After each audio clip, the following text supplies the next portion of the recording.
Relive the adventure. The Mummy Returns original motion picture soundtrack featuring Forever May Not Be Long Enough by Live. Music composed and conducted by Alan Silvestri. Plus, a special mini poster inside each CD.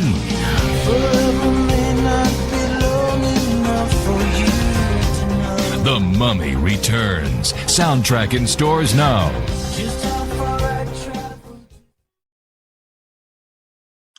There we go. Good evening, and good evening, James. Hello, Gareth. It's a very formal introduction. It is formal. We're that level tonight. Indeed. Good day to you, sir.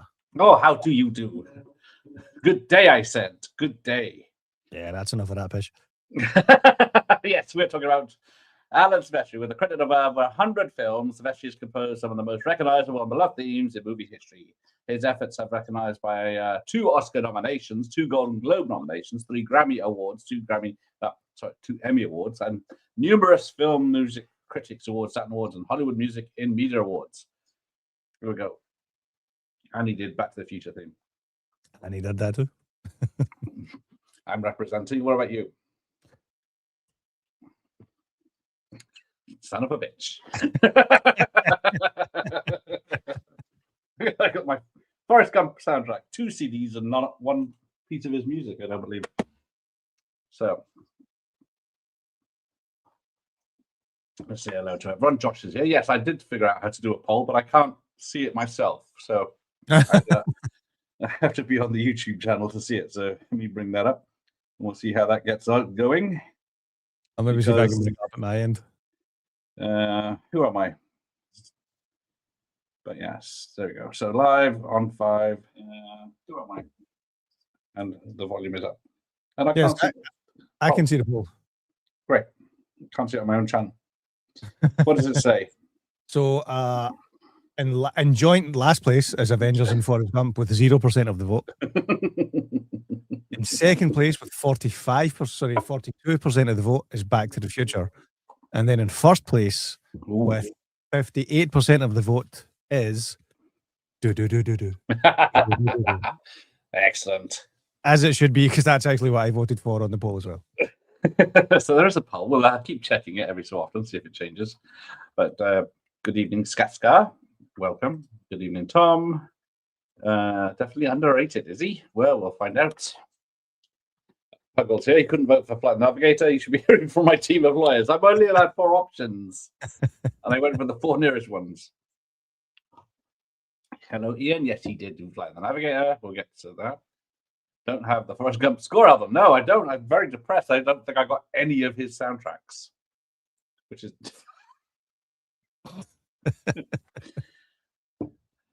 I'm not as rich as a Scotsman. This is terrible. Lunchtime bottle, yes.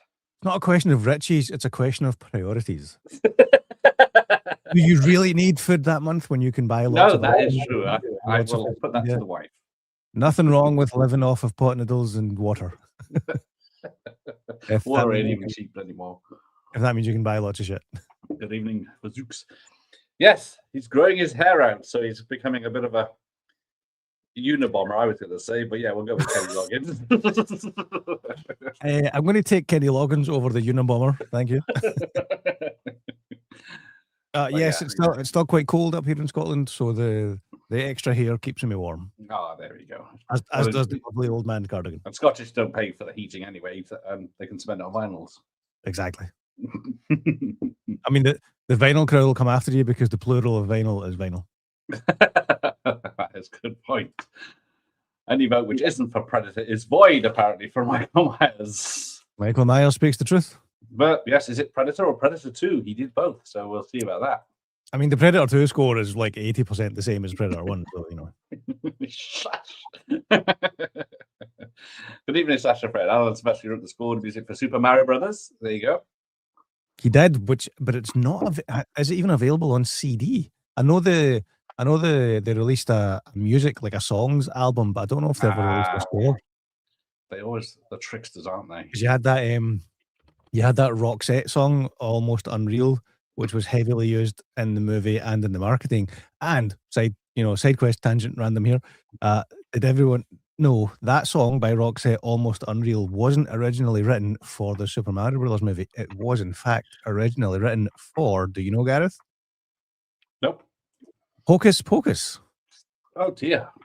Oh dear. Then Oh, dear. the studio didn't like it, didn't want to use it for Hocus Pocus, so it then got shifted to Super Mario Brothers.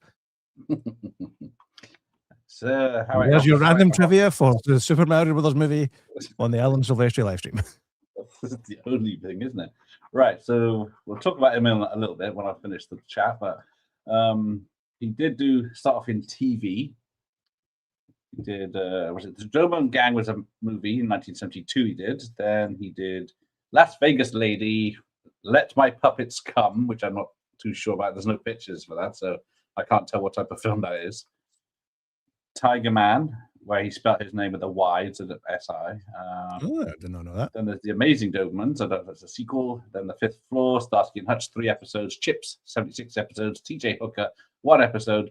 The Lovely Manimal, 5 episodes. And then he get his first film. Does anyone know which one it is? I mean, I've got his IMDb here, so that's cheating. You cheating again. Oh, he's underrated generally, especially to general audience. No question media. Okay. Benny's here, a new member. Thank you, Benny, for being here. I have Judgment Night soundtrack. I'm assuming that's him, as it sounds just like Predator. And it's written by directed by Stephen Hopkins from Predator 2. So yeah. That's right. That is. But I've got I looked it out as well, actually. I've got the Judgment Night album on vinyl, but I don't think there's any of Alan Silvestri's cues on that. Is it not just all songs that's on the Judgment Night album? I may be wrong, but I think that's just the songs. It's because I left it. I didn't add that to the pile because it didn't have. It was just songs. But it's next door. I can go and get it. I can check. You could just Google it unless you want to show off. Obviously, I want to show off. Right. He did My Stepmother's an Alien. He did. That's coming up. I can totally hear the difference. There we go. I guess that's. Dear. We've lost. I've got a soft spot for the Super Mario Bros. Movie. I need to rewatch it. I saw it in the cinema. I was disappointed then. It's not great. I just have a soft spot for it. Well, there you go. Can't be. How it is come spelled on Let My Puppets. Come. I don't know how they were spelling it in the 70s. But there we go. Moving on. Yes, Judgment Night is basically a rap album. That is true. If you listen to it's a good album. Some good tracks on it. The Teenage Fan Club and De La Soul song, Fallen, is like one of my favourite songs of all time from that movie. Right. Oh, yeah, he did Beowulf. No, there won't be a Mario watch party. I've already done one, so we never do watch parties twice here. Beowulf, that's one I thought I had, but couldn't find. You suffer. It's just rooms of vinyl records and can't find anything. Oh, Skatscar saying that Entrada did release Judgment Night score. That would have probably just been on CD, I would imagine then. Mm. My stepmother, I remember, sounds more and more like Predator as it goes along. I need to rewatch it. I haven't seen it for years. I saw that in the cinema, and then I bought the soundtrack, but it's songs, just like the Judgment Night bit, not a score. But yeah, sorry. The difference between the soundtrack album and the score album is that the score album has 23 tracks, all titles Alien Craft Approaches. How dare you? Right, let's start with his first big film. This one has a little play along with it. Let's move it. Have not seen it in a long time.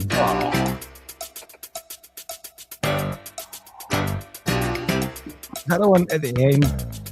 Yeah. Like driving the yacht down Fifth Avenue or something? Yeah, the big yacht going down the road for about 10 minutes.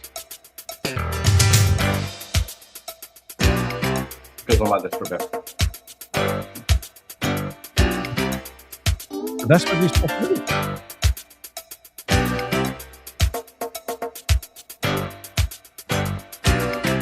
Yeah. Anyway, there'll be a bit more of that because I can't remember where I put the pause in. But yeah, that's probably the first film I saw of his with him in. way back in where are we going? Scroll all the way down to 1980. Bloody hell, he's busy. But 84, which he did. 1984. 2 scores. I was a 1-year-old. Fuck. I was 15. Sorry. That's why I love going on streams with you, mate. Normally, I feel like the old man in the room until you turn up. Well, yes. I'm positively sprightly compared. But yes, I am old. But yes, he was hanging around with young people interviewing the stars this week at the Glasgow Film Festival. Glasgow. I don't think was there any right American? Next to Edinburgh. I don't think there was any Americans, so there wasn't any of the Glasgow chat. Wasted that joke. It was a lot of homegrown talent and some folks from Ireland. Yes. Should I say sound like Macamee? A lot of them sound like Macamee. Well, when you peaked, why didn't change it? Yes, there will be copyright claims, but hopefully not blockages because it's visuals that block the stream, not the unless you're in Russia. Then you probably won't be able to watch the stream because a few of his songs, I think Predator and a few others are blocked in Russia. Apologies to your massive Russian fan base. And Belarus sometimes, wherever that is. We don't care about them, it's fine. And the Hebrides. But it's amazing how Rolling Stone came out same year, the year Indiana Jones and the Temple of Doom. Now there are a lot of movies that have their own Raiders of the Lost Ark style. I forgot about that. Yes, it is. Temple of Doom, and obviously Raiders Rolling Stone. He's got the hat and the shadow when he's introduced as Michael Douglas. Oh yeah. He's all in silhouette on top of a hill. Was that was Romancing the Stone? Do you think that is that based on a book or anything, or was that very much just like studio rushed so that they could get their version of Indiana Jones? I think it was just an idea. I don't believe. I mean, you were 15. You must remember. Fuck off. 11. I love that film. Saw the sequel in the cinema. I didn't see this one. It does not say if it's written on a book or anything, but I'm assuming not. I think I remember Jewel of the Nile more than I remember Romancing the Stone. I'm sure I've saw that one a lot more. I for some reason I think that was on ITV or STV a lot back in the day. Jewel of the Nile. I remember Danny DeVito gets his hand bitten off by a crocodile or something like that. His brother does. His brother does, yeah. Good evening, operator. He did sidekicks, yes. Sometimes you got to pay the rent. Yeah, we'll see in a minute. And he did Delport, yeah. Yeah, I keep forgetting he did Navigator. Yeah, distracted by the dogs and the frisbees. That's another one that I thought I had, but it didn't pop out when I was going through the list. I need to double check. I need to find I've definitely got the Beowulf soundtrack, but I couldn't see it. Is it in 3D? I did see it in 3D. Actually, Beowulf is one of the few movies that was that was good in 3D. I thought it was one of the for the second resurgence of 3D, after the first Avatar. I thought Beowulf was a really good one. Oh, Rolling Stone is a chick flick. How dare you, sir? Right, there you go. Let's skip to that to his next song or album. Skipping a light fandango with Judd Nelson and Kevin Costner's first big role when he wasn't on the cutting room floor of what was it? Not only have I not seen this movie, I don't think I've even heard of this movie. I remember the trailer a few times on films back then, but I've never seen it either. So if anyone knows about this one, tell Jimmy. I think so. Kevin Reynolds directed. Yes, that's it. That's before they did Robin Hood and Waterworld when they were friends. I had not. This movie is completely fresh to me. Never heard of it. You're not the only one. Nor has Ian. I've heard of it. I know nothing about it. I didn't even know Judd Nelson was in it until I saw the picture. I think that's Ryan Reynolds in the background, but I could be wrong. You think that's Ryan Reynolds in the background? I don't think it could be 4 hours. I don't think it is a 4 hour film. But nope, I've heard of Fandango. I've never seen it. Yeah, I think that's going to be. I don't know what is wrong with on Costa's head. It's a very bad haircut, I'm assuming.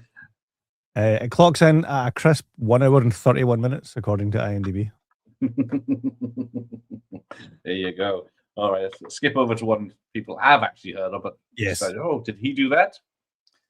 Or did I do that? It's Cat's Eye, the Stephen King adaptation of 4 short stories with a cat. Basically. Which I've heard of but never seen. Oh, Jesus. Is there anyone else in the chat that can come on that's actually seen some film? But I mean, again, I don't want to emphasize the age difference, but you know, once you get to like the mid to late 80s, I'll have a lot more to say. Well, this is Fandango was 85. This is 85. The one after this is 85. The next one's 85, and I'm guaranteed you've seen 2 of these 4. So, well, so far you've seen Romance of the Stone, which is older than this. So there's yes. I imagine somewhat better. Cat's Eye is fun. It is. I think it does go downhill. That has the best story first. Yeah, I think the first segment is good. Cat's Eye has a great main theme. Jesus, I couldn't tell you anything about it. Even if I heard it now, I wouldn't say that's Cat's Eye. Are we going to have a listen to it? No. No. Okay. All night. Otherwise, it would be a very long stream because we've got 146 credits to go through here. So it's 30 seconds a song. It's still a long night. A portmanteau. Oh, Ian's being posh. It's a bit mixed. They always are, aren't they? Portmanteaus. Never like the final dumb story. No, as soon as that little whatever he is, gremlin or whatever he turns up, doesn't it? The lead from Jaws is in Cat's Eye. Is he? The shark? Yeah. Yeah, it's a midnight. Not tonight. Well, unless it's a good film, I'm not going to have much to say about it, like Fandango. Main theme was called Cat's Eye, so that would help. There you go. Exactly. That is true. We'll get to that in a minute. Right. So we might know this next one. Let's have a look. This one. People might be sick of this after the charge at Box Office America.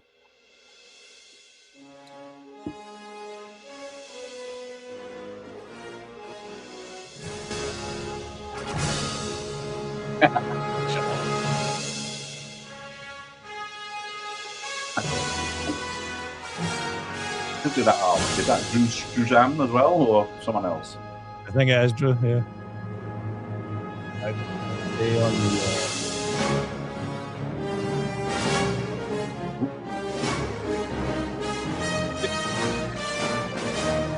First Jam. Late great First Jam.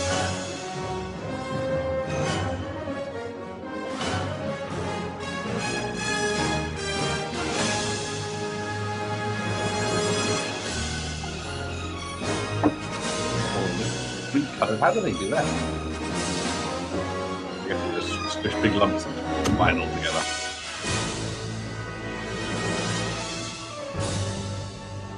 Yeah, the Actual Record YouTube channel, kind of behind the scenes as to how they do things like that. Even though this is a Mondo release, but the Actual Record channel and then Instagram, that's good if you want to, if you're curious about like behind the scenes type stuff as to how they make, you know, splattered vinyl, colored vinyl and stuff like that. I mean, it's like next level niche within a niche geeky type stuff. So, you know, but it's pretty cool. Yeah. But yeah, I mean, Jesus, the movie, the score, like, it's so iconic. It's so iconic. Indeed, your movies, it is a bloody classic. Yeah, just the and it starts off. Yep, let's watch Back to the Future. I got time. Bloody classic from Josh. I think that Back to the Future is a sort of a version of the Twilight Zone episode, Walking Distance. Ooh. Well, Terminator had to pay off what episode of the Twilight Zone, so that is very nice. Yes, it is. He's just showing off again. But yeah, Jimmy does have more LPs than HMV. I've just noticed as well. Look what's inside the actual slipcover. I forgot that was inside. Yeah, that album's got to be at least worth £1. Bloody hell, they went all in on that, didn't they? Yeah, that's very cool. That's very cool. Oh, Ian's causing bother. Back to the Future is better than Predator. I guess is that soundtrack or film? Ooh. From Myers. Where did you get those vinyls? A skip, wasn't it? You found. Yep.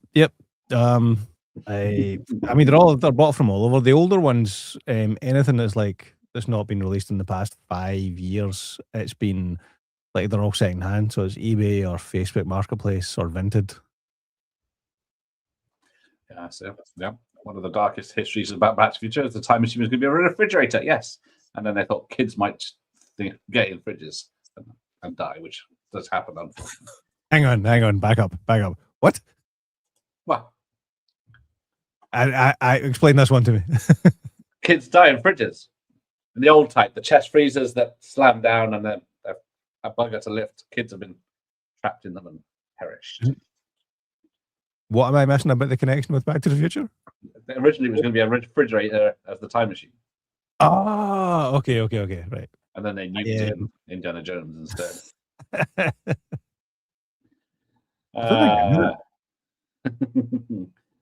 There you go. One of the first soundtrack albums I bought in the 80s. I still don't understand why I never got it or have it now. I know. I mean, you were a teenager when it came out. You know, surely you were into music. The Muppet Show. What's going on? Be honest then, what music were you too busy listening to as a 15-year-old? The hits now albums mostly, I think. Yeah, I had very little music. Really, didn't even exist in 1985. Come on. I didn't have. I had. Remember A Little Shop of Horrors? I had Grease, Muppet Show. I'm not talking soundtracks. I'm talking like what was 15-year-old Gareth? What was 15-year-old Gareth listening to? I watched videos instead. Didn't have MTV or anything. So no MTV. Yeah, so I got Thriller. Came on once on BBC One. Right. Oh, he's got a replica of the sports armor from Back to the Future. It's very cool. It even has the metallic carrier bag. Nice. Showing off at Ian. We don't like show-offs. I've been tempted to pick up one of them when I've seen them at Comic Cons, but they're too expensive. Yes. For what they're wanting. Yeah, some of the most expensive vinyls are film scores, still. Yep, for sure. Yeah. It's the Pico. Especially yes. How do you pronounce that, Scotsman? Varaces Harabandi. With mint sauce and curry. Exactly. Before Michael J. Yes, there you go. Eric Stoltz, which is probably all the best because Michael J. Fox was doing Teen Wolf. Actually, I have the Amadeus soundtrack now, but yeah, it's not too far off. Right. You were busy listening to Kylie Minogue. Madness. No, he did. It's true. He was just doing something the directors didn't like. He wasn't doing it as light as they'd hoped. Anyway, it's mental to think like in an alternate timeline we do have like him the whole movie. Like yes, the Flash. Yeah. He fixed that for us. All right, we'll just get to the end of this. There we go. Next, there's a bit about it here. The decision to have this size ensemble and take this direction came down while Bob was shooting the high school dance sequence. At that time, Bob was doing 5 things at once, and I walked in, I had seen a rough cut, and I walked up to Bob and I said, Bob, I see we can go 2 ways. We can go this way, contemporary, we can go big score. And he turns around and he goes, Al! Big. I kept telling Al that all I wanted was the score to be big. As you know, you make a film, you start to get a little bit paranoid that you don't have any vistas and giant shots. And Al and I had just done Romancing the Stone together, and we had jungles and waterfalls and a lot of stuff like that. So I told Al, make it big, open the movie up. It's a very fundamental story, and it kind of gave us license to do this kind of overblown fantasy, old-fashioned movie score, which was a thrill. It's exciting to be in a room and hear all these people playing together, 98 people. I've been told it's the largest orchestra ever assembled in the history of Universal Pictures.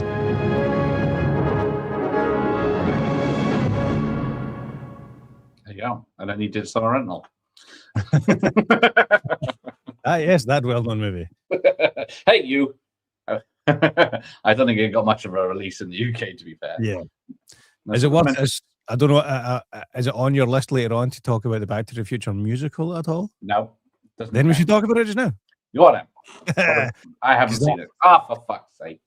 It's brilliant.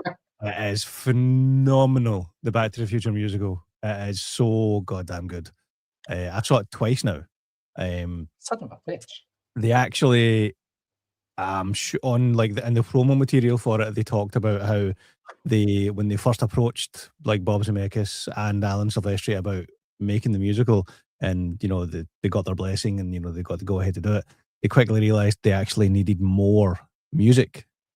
So so Alan Silvestri actually composed additional music for the musical, which is a fun little fact. But yeah, it's such a it's honestly, I think next to Hamilton, it's like the best musical I've seen by far.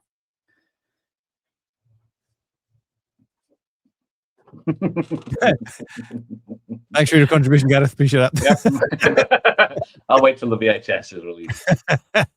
I've got Jason. Not much theatre, musical theatre, man. Yeah, I will. No, I'm just not rich enough to go to London or anywhere to see it. Actually, it was so I did see it once in London. I think it started off in Manchester in the UK, I'm sure, and it's coming to Edinburgh later this year, I think. Oh, there you go. No, it's closing in London in April. I get to see it now. There you go. But it is, so it's closing in London, but it is going to Edinburgh for, I don't know how long the run is. I don't need to pay the mortgage this month, do I?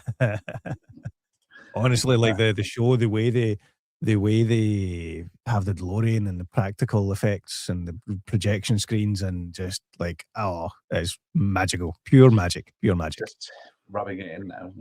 Yep. Yeah. Massive. When you like to pretend that you're too poor to go and see it, I just think you're trying to be too cool to say, I go and see you're busy with your look at my retro VHSs. I would never go to a musical. Musicals are cool, shut up. I saw Wicked. The musical or the movie? Cool. Just the musical. Or both shit. I don't remember a thing about it apart from Defying Gravity. But yeah. Anyway, when you finish showing off again, we're only 30 minutes in, less than that, and you've shown off so many times already. You knew it was coming. And we're only you know what you're getting when you bring me on. We're only on to the fifth film.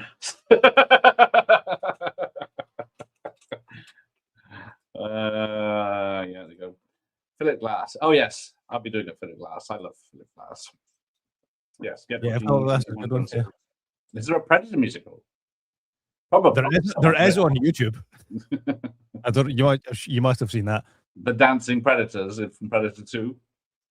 No, they had somebody did like a fan edit of the Predator movie, but they've auto-tuned it and it's a musical. It's actually quite hilarious.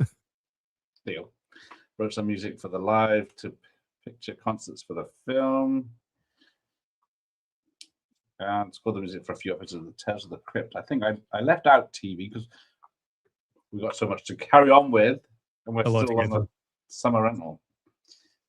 Yes, Predator musical would just be Long Tall Sally all the way through.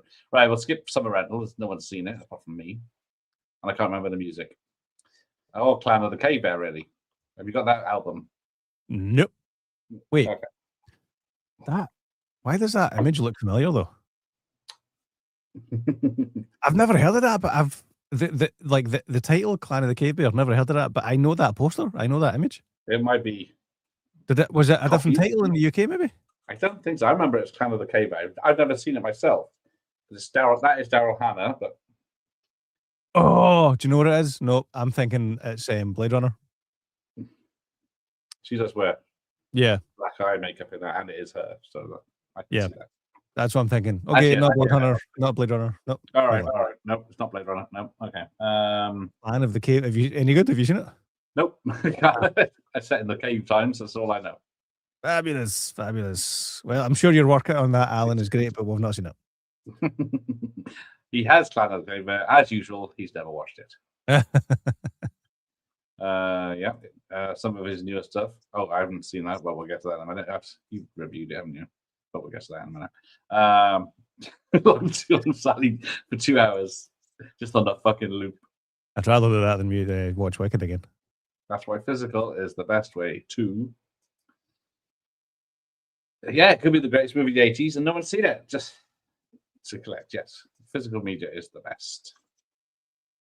Okay, right. No one's seen that next. No, we're going to move on. This one, most people have seen. We've got a bit of music for this one. Ah, yeah.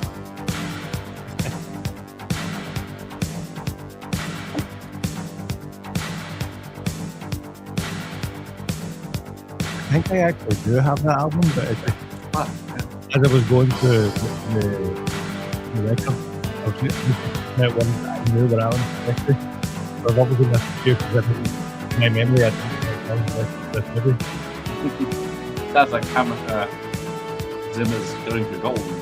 Yeah, I'm sure I've got this being like the original vinyl release that I picked up from a charity shop for like £1 or something. Yeah, Like ones like that, like Lethal Weapon, like the original Beverly Hills Cop, like those soundtracks, like from a charity shop for like £1 or £2, and they're like in terrible condition.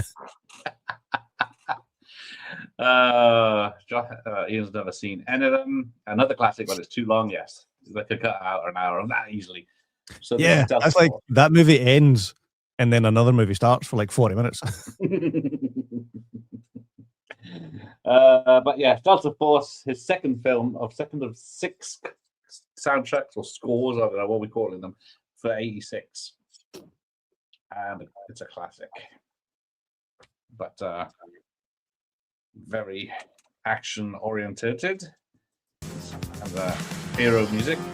I remember really wanting the motorbike with rocket launcher as a kid. Yeah. Like, and in the 80s, that's the toy that they would make with it. Someone else in the mid-80s had a rocket launching motorcycle. Who was it? Ooh.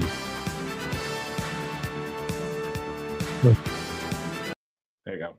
So for that, now we get to American Anthem. You have this one. This is probably a rare one, if you've even heard of it. I don't think I've even heard of this one. Nope, me neither. I think I've seen the poster, but I don't even recognize that actor on the front. It is Jeff Benjamin, Susan Williams, Evan Archer, directed by Albert Magnoli. This, Yep. I have no memory of this. The trailer is automatically playing. I'm seeing some gymnastics happening. I'm seeing some welding. I'm thinking this is a rip-off of Flashdance. Yes, probably. Based on watching the silent trailer just off screen.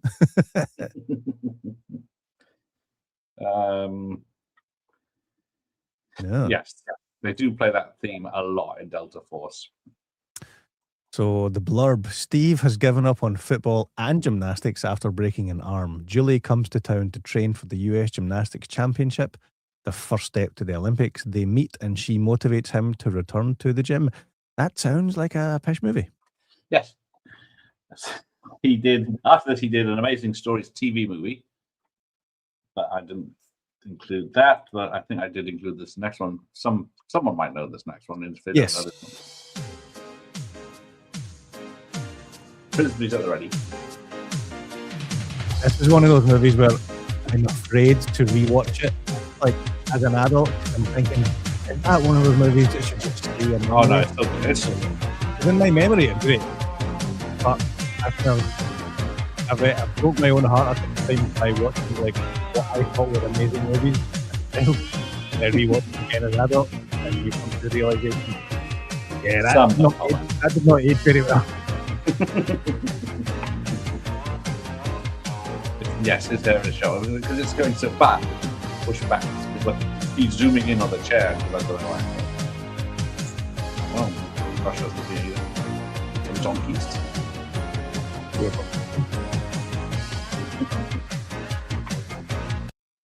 There you go.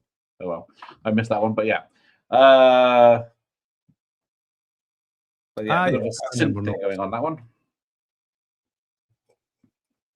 But yes, as I should have paused it earlier. But anyway, IMDb only has this. IMDb's only got this as a 5.7 out of 10. That seems a bit I think low. I've seen it once. I don't remember it being any good. I mean, I've probably seen it twice, and the last time would have been like 1990 or something. So, but yes, classic is Flight of the Navigator. is a classic indeed. There is that Life After Navigator, where because the poor lad went on to hard times, became a drug addict and lost all his family and job, and then he's put his life back now. So that's Wait, nice. is this the actor in real life, or did they make a sequel? Yeah, in real life. They did a sequel. I was like, I didn't remember that sequel. That seems like a tonal shift for the franchise. Hey, I wasn't hard on Kim Basinger in the ratings. The chat was. I always liked her. But there was better. All I saw was hard on Kim Basinger. So many times. Right. An orchestral score is always better. It doesn't age the film, and if it's done right, it's remembered well. That's true. Yeah. That's a good point. I was talking with someone about this the other day, talking about Daniel Pemberton's work on the Spider-Verse movies, which is very modern. It uses like synths and electronics and a lot of scratch DJ type effects. And as much as I think those movies are phenomenal, and I think the score is phenomenal, you do think like, how will that be in 30 years' time? Like movies from the 80s, like Predator, Back to the Future, the scores for them hold up today. They're timeless. Will the Spider-Verse movies with the modern instrumentals and the modern, like, DJ scratching, will that hold up in 30 years' time?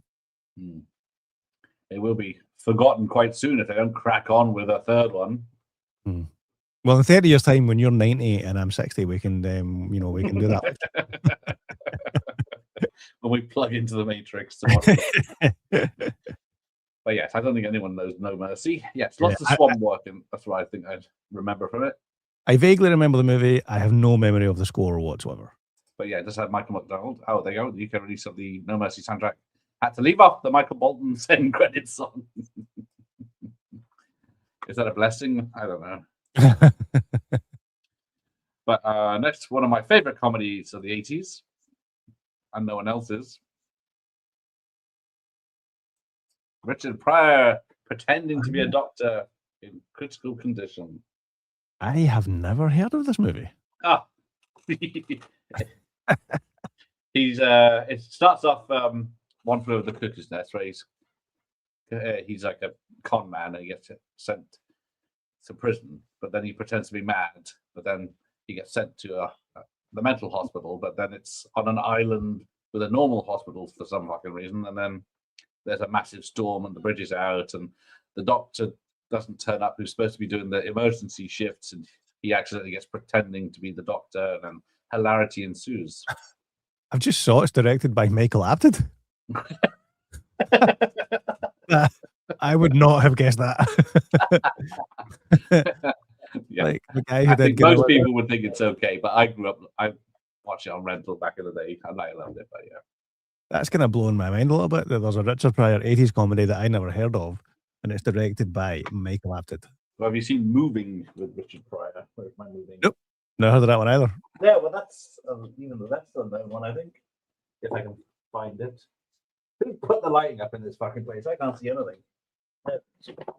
But yes, as you may have guessed, he's moving house and hilarity ensues. I think it's got a young Dana Carvey in it, I seem to remember. But yes, he wasn't the same with that Wilder, and then once they did See No Evil, Hear No Evil, it wasn't. Yeah. Another You was never as good. Yeah, it has its moments, but it's not as good as Moving and nowhere as good. No, Brewster's Millions is my peak. See, I remember Brewster's Millions vividly, yeah. Oh, yeah. Do not bother with the BBC One non-sweary version. Yeah, there you go. Dana Carvey has a cameo Moving. No, Bob Saget is in this one as well. I'm trying to think if there's any other famous people in this. His best film is Blue Collar, which isn't a comedy. No, it is not. You think it is, but it's what's his name? Richard Pryor. But yes, he's done a lot of serious films. You wouldn't believe. Oh, Josh has never seen this. Juliette Myers. But yes, Blue Collar is his best film, but it's not a comedy. Right, let's get on with this. We might get out of the 80s before midnight. Yeah, let's crack on. Push to the 90s. All right, yeah, this is the first of 87. The first of 1, 2, 3.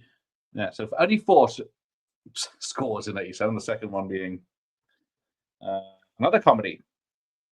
A woman comedy. But yeah, this one's actually very good. I do enjoy this one.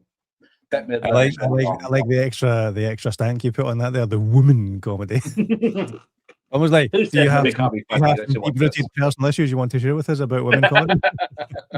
Let's get Gareth cancelled, guys. Yay! That just gets you more promotion, doesn't it? Free promotion getting cancelled. Nah, this one's good. Even Bette Midler's good in this. Like she is in what's the word? Ruthless People by my mate David Zucker, where she gets kidnapped. I've heard of this one, but I don't think I've ever seen it. That's very good because it's two women. They're dating. They find out they're dating the same guy who's a spy who fakes his death. That's how it brings them together. Right. And then they realize he faked his death and go after him because he's a bad guy spy. Shelley Long, Bette Midler, and Peter Coyote. That's him. That's who's hanging upside down. I'm trying to recognize him, but yeah. Directed by Arthur Hiller. Did he do See No Evil? Yep. He did See No Evil, Hear No Evil, yeah. Oh, I got one right. Well done, well done. But yes, Ruthless People is fun. Yeah, there you go. Peter Coyote, someone's ahead of me. The rare, funny Shelley Long movie. I haven't seen Troop Beverly Hills for a while, but I bet Midler peaked with Hocus Pocus, apparently.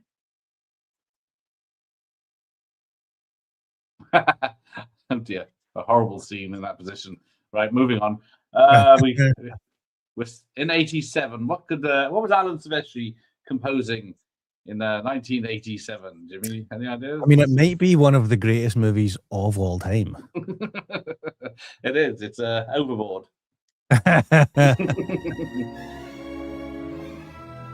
This is basket list.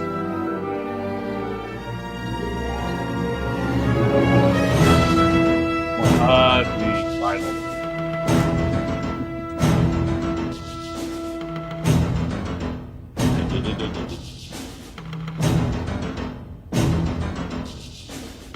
Oh, nice.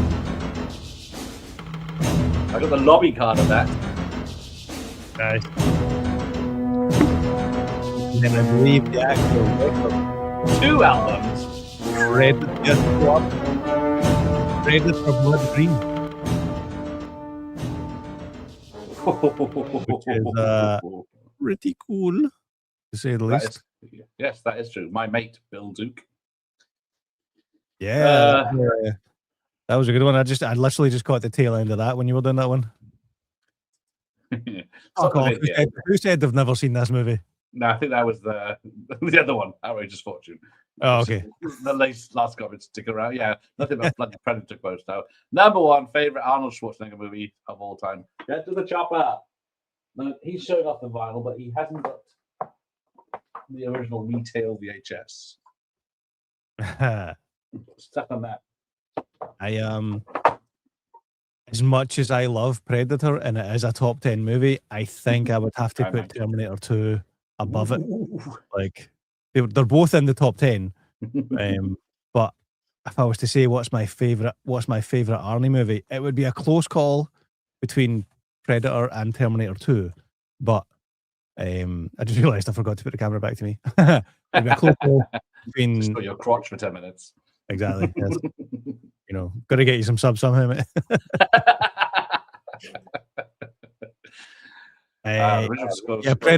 Terminator 2 was probably slightly above Predator in my Arnie rankings, but you're talking, they're both 10 out of 10 movies. So, it's like, splitting hairs as to which one would rank higher. Oh, I was going to say, I've got my tablet. I think the score, but the score for both is, I would put the score for Predator above the score for Terminator 2. But again, they're both amazing. I think Terminator 2 is one of the movies that I own the most physical copies of. Same here. I've got so many DVDs of it. Yeah, I've got 2 VHS of it. I've probably got 3 DVDs, maybe 6 Blu-rays, and two of the 4Ks. Even though the 4K transfer is not that great, but not the 3D. With the 3Ds on one of the Blu-rays, yeah. I think I saw it back at 3D when I had a 3D TV. It looked really great. It's before they messed with it on the 4K. Oh, good. So just running Arnie films. We haven't got time for Arnie rankings. Right, you start off. Oh, he's getting. Hang on. Go back to that. What was the? What was? We haven't got time. Predator over Terminator 1 over Terminator. Ooh. I mean, it's so close. It's so close. I even sometimes put Terminator 1 above Terminator 2, depending on my mood, because I think Terminator 1 gets underrated. But anyway, we should stick to Predator because it's about Alan. We can get to Gareth was like the Oscars. Gareth was playing me off. The music. Get him off. You've had your 10 seconds. Like, Jimmy won't shut up. Play the music. I'm gonna get one of those hooks. Right. But yeah, this is such a like, it's so iconic. Like, to any movie fan, like of a entry level movie fan, like you play this score and you know it's Predator. You play Back to the Future and you know it's Back to the Future. Like that's how you know a composer has like just reached that like top level. Yeah, and then how do you tell the difference between 48 hours Commando Predator? Yeah. Red Heat. How long is this song? I'm happy to listen to it. I listened to this not that long ago, the whole album. Nice. There we go. Right. He did his last film of 87, Overboard, which is better than Predator. Shut up. But it's got Kurt Russell. It does. Who has been Kurt Russell and his son have been on like a charm offensive promoting the Monarch TV show like of the past. Like, I still haven't seen the first season. Yeah, it's not good. It's not good. I didn't think it was. That's why I didn't watch it. Yeah. Like, and I somewhat enjoy the MonsterVerse movies. Like, I actually did me and the kids, they were off school for like half term about 2-3 weeks ago. You're staying indoors and you're watching films. Pretty much, yep. So we did a MonsterVerse movie marathon, but we skipped the Monarch TV show. It's a shame because they've got shame. I don't know if Kurt Russell is in the second season more, but he wasn't in the first season that much. In the first season, it was not great. It wasn't great. Yeah, that's what I've heard. But yeah, it is a shame Kurt Russell's doing that. But he is in the thing expanded, which is you got a week left to order it. Yep. So they did bag him for that, which is great news. And if you saw the interview I did with Ian about that, yeah, I saw that. And I was glad that they finally got Kurt because that was the main thing, wasn't it? It would have still been good, but it would have left a bad taste. It was kind of like, I remember when they did when the same team did Aliens Expanded, when they first launched it and I first backed it, they hadn't got Sigourney Weaver yet. So in this kind of similar way, they've done the same with Kurt Russell, or maybe they did that on purpose to drum up excitement. Well, exactly. Make it a big announcement later. Overboard is great. The remake is not. The remake is terrible. The remake is terrible. And we actually showed the kids Overboard like within the last year. They kind of enjoyed it, but it is a little bit problematic. It's offensive, is it? A little bit. He doesn't do anything with her. He just tricks her. He doesn't do anything with her. He just, kidnaps her, lies to her, and makes him his slave, essentially. But other than that, he doesn't do anything to her. She's a bitch. It's got the great Roddy McDowell in it as well. Yeah, Aliens Expanded is a good one as well, but the thing Expanded is coming up soon. Right. I mean, that's for a 5-hour documentary. I bloody loved it. Like, I think you need to. No one's going to watch a 5-hour like. I mean, it's production quality is great. It's broadcast quality. It's feature quality. But no one's going to watch a 5-hour documentary about a film that they don't love. So it's only for fans. Yeah. So it definitely has like that whole ecosystem of 4 or 5-hour documentaries, deep dives, labors of love.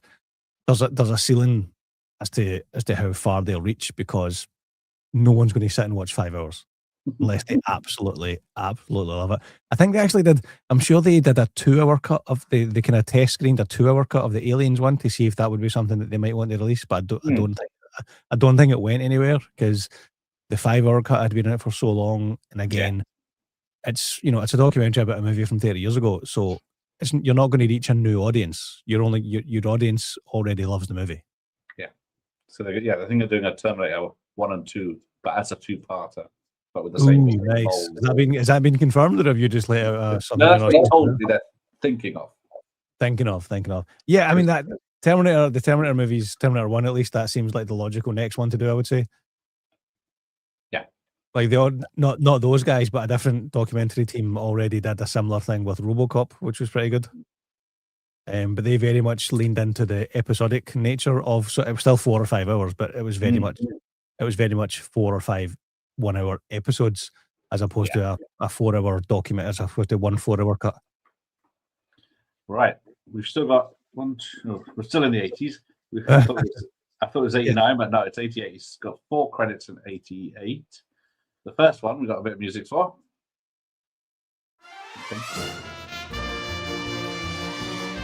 Okay.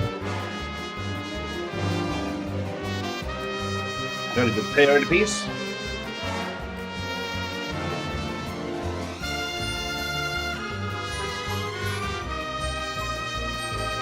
You're not whipping out a vinyl for this one? I do not have a vinyl for this one, no.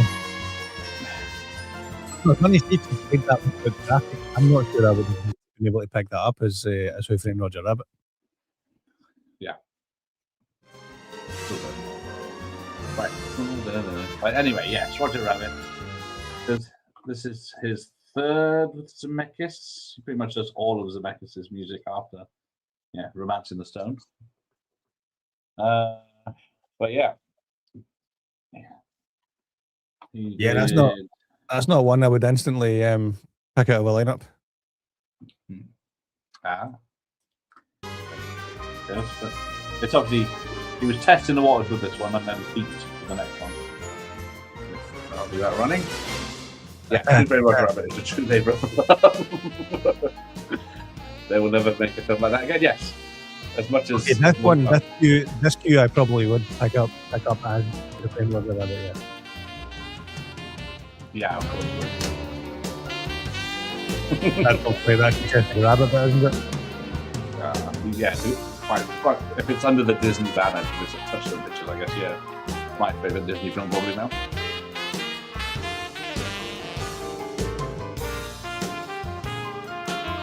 Come on.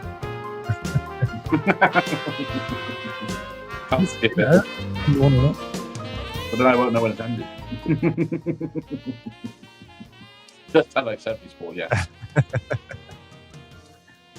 Right, and I think it's coming to the close because the next one, you got to wonder how he gets these jobs. But wow, I've just looked at the IMDb score for this. That's harsh. That is a harsh score. Oh, we've lost Gareth. That's fine. I'll just chat away. So IMDb has this as a 3.4 out of 10, which seems harsh. I have seen this movie. It's been a while since I've seen it, but 3.4 definitely seems harsh for Mac and Me.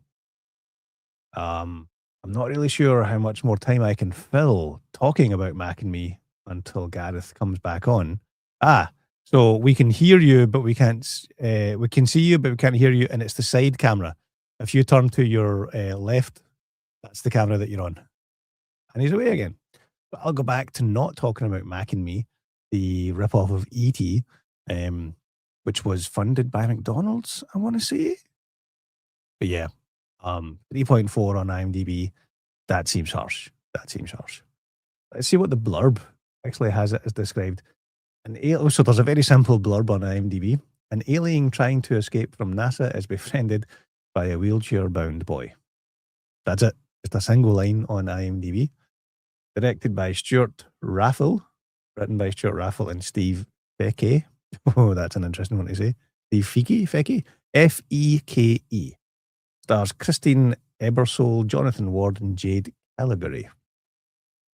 Yeah, I wouldn't have been able to automatically know that Alan Silvestri did the score for Mac and Me. I wouldn't, though, if you can hear me. You're back. Fabulous. How are we doing? I was kind of, I was running out of things to talk about with Mac and Me. Yeah, I don't know if you heard that. So 3.4 out of 10, that seems harsh. It is harsh. It's a better film than E.T. for sure. I mean, at least a 4.5. I would give it at least a 4.5, even a 5 out of 10. I mean, 3.4 is absolutely harsh. It is. from the man that did Ice Pirates. So, Well, I think is your mic arm up? Can you flip it down? I thought I'd changed it. Sorry. There you go. That's better. Sorry, I'll keep you right. Don't worry. Yeah. Right. That is the laptop camera. How good it was. It was, McDonald's and Pepsi must have paid a lot of money to make me. That's it. Yeah, McDonald's and Pepsi. Yeah. Right. Let's get past that quick. The last film of 88 that isn't Roger Rabbit and a TV movie. My Stepmother is an Alien. Yes. I remember this one. This was good fun. This was somebody's favourite in the chat, I believe, at the start. Probably, Josh. But it's Dan Aykroyd, Alison Hannigan, Kim Basinger. In a light-hearted romp where sexy aliens come down and take men's essence. I've definitely seen it, but I cannot remember anything score-wise from this. I can't really. Yeah, like I said, I had the soundtrack with the songs, but apparently some of the songs score bits were on it, but I couldn't tell you exactly. Right. There you go. There you go. Oh, I want to like Stepmother more than I actually do. I didn't like it the last time I saw it. It's not that great. Yeah, it's not like like I said, I've seen it, but it's not something I would be rushing back to watch again. All right, let's get past that because it's not going to get any better. You got to pay the rent, I guess, or you don't even know what the film's going to be like when you agree to it. She's out of control. Yes. I don't think I know this one either. Tony Dancer. Tony Danza. His daughter loses her glasses, her braces, and suddenly becomes hot. That old trope. Yes, and then he's very concerned that she does date a lot of men, but she's a good girl. So is that late 90s movie? What's it called? The one with She's All That or something. She's All That. Is that genuinely a remake of this? No. Just stole the idea. Ugly duckling, because she just needs to change her clothes and hairstyle apparently. Just let your hair down, take your glasses off, and then all of a sudden you're smoking hot. Yeah. Yeah, definitely not seen this one. Not heard of it. Okay. Yep. Tony Dancer from Who's the Boss fame. Yes. That font is very 80s. Yes, it looks like a proper album, this. Right. Okay, let's move on to some Cameron. Cameron Babe. Let's see. It does look like a Whitney album. That's it. Oh, yes. I haven't got any music for this one. This is one I don't have, but it is on my watch list. Like it goes for silly money on eBay. What's that? The 4K or the album? The album. Yeah, I've got the 4K. With the poor rat. Oh dear. I know. Of all the things, like it's such a stupid. Like it's so stupid to like. Yeah, it's not like they killed the rat. Yeah, but to block the release because of that. Because of the BBFC like rules or guidelines or whatever it was, but to just decide to just not release it in the UK. On the one hand, it's a bit of a baller move by the filmmakers because you're just like, well, we're not going to release it. Like I don't think that was the answer that they were expecting. I think they were expecting, oh yeah, okay, well we'll cut that for the UK release. Yeah, no problem, cut that. No. Nope. Yeah, but then they were just like, no, that's fine. We just won't release it. But then again, anyone like for an older movie that's getting a 4K re-release, like collectors are going to easily import it anyway. So I think that's what was it Disney that released it? No, what was it? No, Fox, it was a Fox film.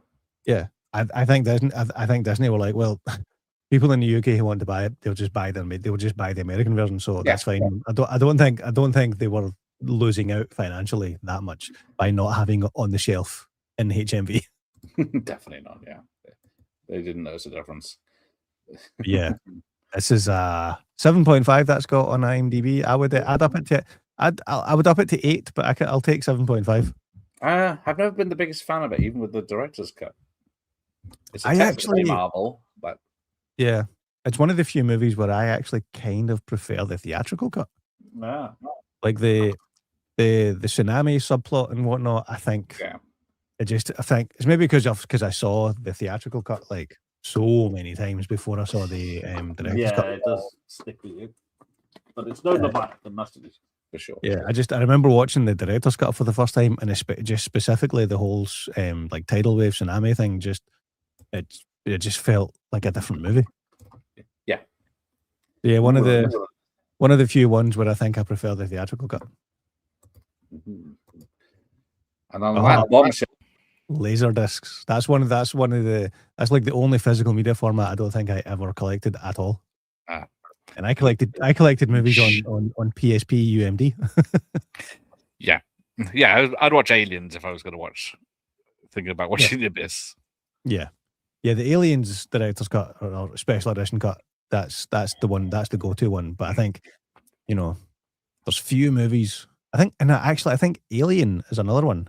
Where the director's cut is one that I choose to not watch. But that's an odd one because it's not drastically different. It's pretty much there's very minor things. It's minor changes. Like they added a few things, they took away a few things. The runtime is pretty much the same as It's almost like they did an arbitrary director's cut for the box set release that they were doing.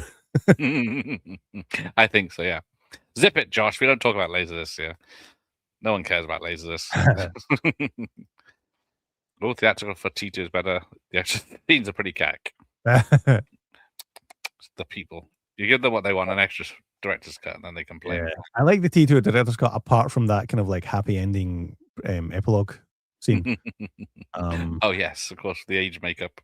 Yeah, the age makeup. But plus, not even that. Even if they had perfect age makeup, I just think the way T2 ended with like the kind of just the voiceover and, the highway road and the kind of the ambiguity of that, I think was a perfect ending. You're just like, well, we've stopped Skynet for now. Whereas the director's cut ending is more of a, Hollywood happy ending. Yeah, definitely. But I love the director's cut for having Kyle Reese back in. Like that one scene, the dream sequence or the hallucination. But that one scene is worth it. It's worth it for me. Anyway, we're getting sidetracked by what do we got? Other movies. Yeah, the score for Abyss. It's not.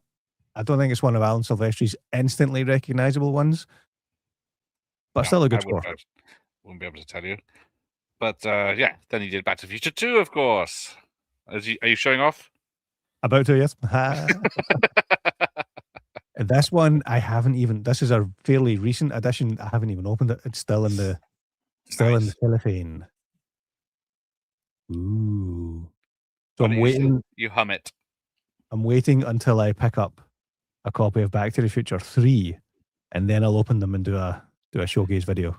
But for now, this bad boy is staying under on wraps. eBay.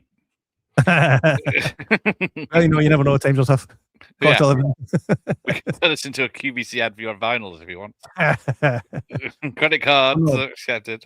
Because then I'll end up doing what we talked about off air. I'll end up accidentally selling records that I didn't want to sell. So from back, that's it. 89 is done. So that is his 80s. And now we're into the 90s. And how are you going to top that by starting the 90s with Dune Tune? Oh, Dune Tune. Anthony Edwards and what's his name? Some guy. Who is it? Yeah. I don't think I know this one. No one does. I'll be surprised if anyone in the chat knows this. An eager rookie cop gets transferred to a tough downtown Philadelphia precinct after stopping a powerful man for traffic violations. When his old cop buddy is murdered, he wants in on catching the killer. That's pretty good. That's kind of peak. Like, I like both those actors. Yes, I don't think I should check that synopsis along with the actors and the poster, which I don't. Can I cut to the poster? Hang on. I remember in the video shop. I never rented. Oh yeah, you've got it. Yeah. It's the same. Yeah. Some of the vinyls are different. Nope, Michael Myers has seen it. There you go. Well, is it any good, Michael Myers? Yeah, that's the. Well, can we trust him? He likes. What's he like? The Beast in Heat. Well, we Video know that we Nasties. can't. We know that we cannot trust you because you don't like True Romance Or Scream 6. or Scream 2 or 6. You're wrong. Right. So yes, but then within a year, of course, he was back with the one I had on cassette.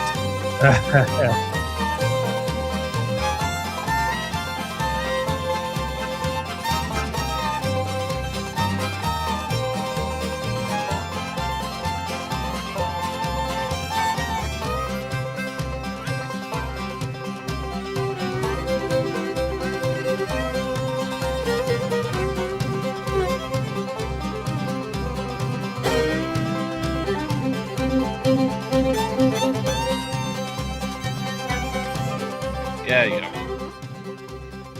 So yes, my favorite track of that album, obviously.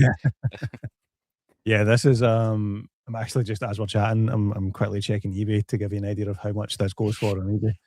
And it's pretty silly money. Like there's a box set from Mondo that's got all 3 in it, and it comes in like, you know, the yellow nuclear box thing. I think I've seen that somewhere. So they recently did a 4K release of that, but they did a vinyl release maybe 5 or even maybe 10 years ago, of those 3 albums in the vinyl box like that, and that goes for like hundreds of pounds on eBay. Hundreds of pounds. Maybe it'll be in a charity shop somewhere. Yeah. Yeah. The original releases, yes. The Mondo ones, not so much. But yeah, it's one of those ones where I just, you know, keep an eye. It's an alert on eBay. If you're patient, you'll get them. Like the Predator one there. The Predator one there, probably like a year and a half, 2 years, just waited for like one to come up in a good price, and it came up in a good price. It was sealed. So to give you an idea, a good price for the Predator vinyl was about £60 versus the average price of like £80 to £100. I can play it right now. It's on YouTube. It's on Spotify. We want to hear it. Yeah, but you can't caress the album cover. That is true. We do like that. And we both know that you like to caress your covers. We know what you do with those covers when the cameras are off, or when the cameras are on, but you're streaming on that different platform. Which you can sub to with the link in the description. It's my link tree. Right. So he did one Western, and then depending where the songs. But yes, a cover of ZZ Top's, what's it called? Oh. Yeah, see? I have a guest on to help me with the trivia. Oh, I don't know. Someone will tell us. But yeah. And then ZZ Top played this version in the film. But yeah, we go from one Western to another. He didn't do the first one, but he does the second film in a minute. Sharp Dress, no, Double Back. That's it, thank you. Yeah. I wish it was Sharp Dress Man, that'd be cool. Very westerny. Back to the Future's not a great Western, Back to the Future 3. The only Western I like. It's not really a Western. Do you not see how they're dressed? There you go. Yeah, it's not Western. It takes place in the Wild West. That's like saying, you know, Jean-Claude Van Damme's Time Cop is a Western because there is a scene when they try and travel back to the Wild West. Well, that's just a little bit. Back to the Future 3 is most of the film. Whatever. Not a Western. What about Young Guns 2? Is that a Western? That is a Western. Okay, right. We'll agree to agree. That's another one. I should have like made a more definitive list because I'm sure I do have that album next door, but I couldn't. So when you put this 2 months ago, so let's do Alan Silvestri, you just thought, had plenty of time. But then when it got to 8:55, and I was like, oh shit, I need to grab the records. I was checking my CD rack at the same time. I grabbed the ones that I knew from memory. Ooh, and also I wonder if Alan Silvestri will do the score for Young Guns 3, because that is apparently going ahead. I did an interview with the cinematographer of the Netflix movie The Rip, and so we obviously mainly focused on that movie. But when I spoke to him about what he was working on next, he said he's doing a Western with Emilio Estevez, and I was like, is that Young Guns 3? And he was like, yep, it's Young Guns 3. I've got the script right here. I can't show you it, but it's good. Oh, wow. But it's good, and I'm looking forward to it. So the script exists. They have at least approached a cinematographer. I don't know if it's officially started yet, but that seems like it's far along the stage Well, yes. of if you being get made. that far. You know, like the script exists. They're booking crew. And this was, when did I chat to him? This was like maybe 4 or 6 weeks ago I spoke to him. Yeah. So yeah, that'll be interesting if that actually does get made. And will Alan Silvestri do the score? Because he didn't do the score for the first one. But he did the No, score for I this didn't one. think. I had to scroll back when I first did this. I thought, hang on, he didn't do the first one. Yeah. And that was 88. I guess he was busy with Roger Rabbit and all the other films he did. But then Yeah. another. So go on. Who did the score for the first one? Have you got a note of it? No. Hang on. It's not Silvestri, so it doesn't matter. You keep chatting and I'll keep chatting. I'll tell you. The next film is another sequel from my mate, Stephen Hopkins. Oh, no. I played the music for this one, did I? Don't remember doing that. Anyway.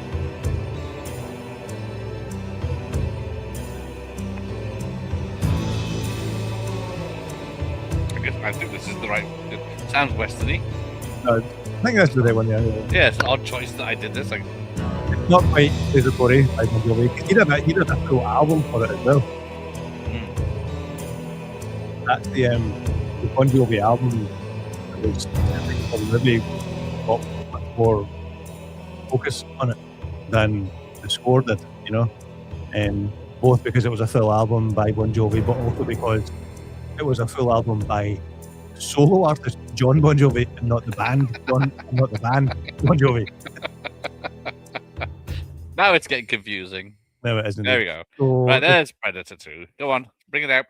The credited composers for Young Guns 1 are Brian Banks and Anthony Marinelli. I'm probably quite upset they didn't do the second one. Names that I don't recognize. No, sadly, I don't have Predator 2 on vinyl, although I did. Oh, where is it? No, it's next door. I literally just, nothing to do with Alan Silvestri, but it has to do with Predator 2. You know how those, like eBay have started doing, like, you know, the kind of like the live streams for auctions. So Zavi have started doing to get rid of like damaged and returned stock. And so you sometimes get like great bargains for like slightly damaged stock.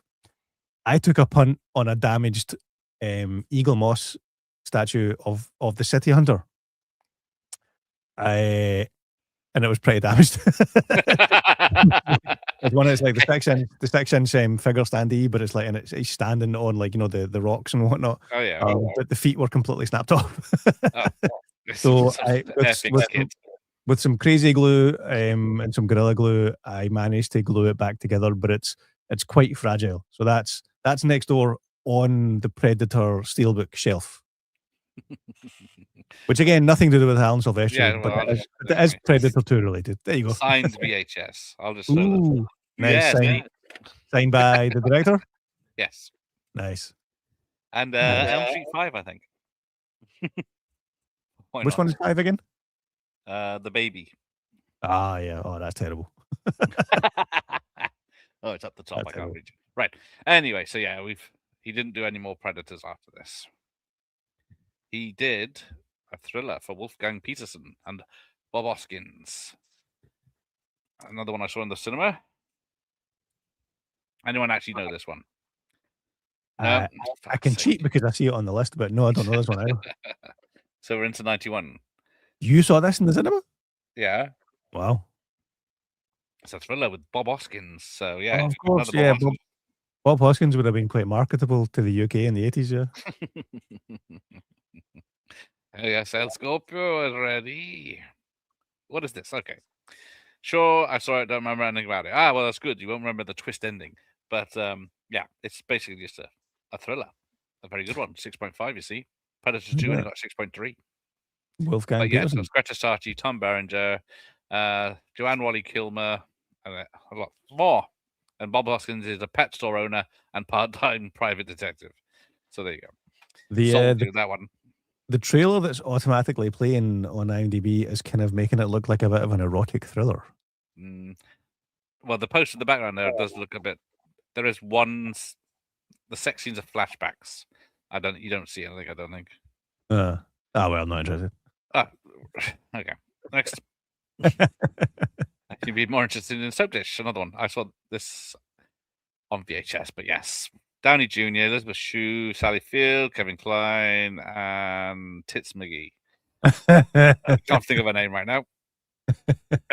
But yeah, it's a spoof of a soap, behind the scenes of a soap opera. And I seem to remember it being quite entertaining, but I couldn't tell you a damn thing about the soundtrack. Terry Hatcher and Elizabeth Shue. That's it. And neither of them are Tits McGee. That's Christina Applegate. Fine. All right, next. And then we get John Hughes film. Ooh. Do we? Yep, that's sure. Driving Me Crazy in the UK. Wait, what was it called in the UK? Driving Me Crazy. Yes, that's right. I remember that, yeah. Oh, you're agreeing with me. That's good. I am, yes. Oh, it's real, but it happens. Oh, I do have it here. Nice. A Fox film, you see. But yeah. What's your, just out of curiosity, what's your VHS count? The last time, a few years ago, was 3,000 over at least. Wow. And now most of them are down here.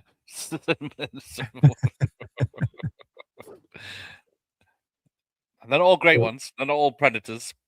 Yeah. And are you looking out, like obviously the specific ones for each stream, or do you just have really long arms when you grab them off the shelf? Just really long arms. Hang on, if I make myself look big, there you go. Nice. And then there's, where does it go to? There's two shelves under there, and there's another shelf, 2 shelves up above as well. Right. What was the last new VHS that you bought? New. New. As in new to me, or new to the as world? As in a new, because like over the past couple of years, there's been like a handful of studio releases. I haven't bought any of those. No, because I think they did They don't do them for stuff. They did a VHS of Romulus, didn't they? Yeah. They did a VHS Limited. They did a VHS of Turtles, the 1990 original Turtles. That just came out from Vice, I think. I've got Turtles on VHS. I got all 3. That's the point. I need to put them in the franchise section. Yeah. Right. Dutch doesn't feel very Silvestri. Maybe a bit where the kid fights the security guards. I've seen that film most of the times. I've never even noticed Silvestri did it because, what's it? My mate did Planes, Trains, and Automobiles, didn't he? Ira Newborn. Yeah. Yeah, I don't think I've seen this. What did you say it was called again in the UK? Driving Me Crazy? Driving Me Crazy. Yeah. The poster looks kind of familiar, but I don't think I've seen it. It is not. It's a kind of jolt. Jolt. Does he play hockey or something? Yes. Well, you don't see him play hockey. He just has the hockey stick in his room. Right. No, I can't remember it. I can't remember it. All right, you might know this one. Action lads will know this one. If you know Predator 2, you know Ricochet. I know Ricochet, yes. And I interviewed Starletta last night, who played Denzel's mum in it. Nice. But most of her scenes were cut. Same guy, same director as Highlander, wasn't it? Yep. Nice. I remember this one. I do remember this one. But yeah, a very nasty John Lithgow in it. Yeah. He does give good bad guy, John Lithgow. Whether it's Ricochet or Dexter or Cliffhanger. Yeah. Oh, yeah, of course, the Cliffhanger, the British bad guy. Yes. These Pazooks love this movie. Ricochet sounds very predatory, yes. Yeah, Jolt Cola was banned in the UK. That's why I had to fake the can. Because it was like more caffeine than any drink ever. So they can. I used to buy it a lot. It was funny enough back in the day. So that's why I thought I'd get a fake Jolt can. Cola. I don't think I've heard of that. No, compared to like today's Monsters and Red Bulls, it's probably not that bad. Well, I don't know. They haven't banned those, but I guess. Yeah. Or did Jolt literally have cocaine in it? I think it probably did. It was very toxic, but delicious. We had tabs back then as well, the clear I cola, remember Tab Cola. I remember Tab Cola. Yeah. and it disappeared because it's just cola without the caramel color. Yeah. And then once you know that, it wears off. But I used to have a tab or a Dolt from the chip shop. Right, anyway, let's get on with the show. He's gone off enough tangents. I, of course, had an Iron Brew from the chip shop.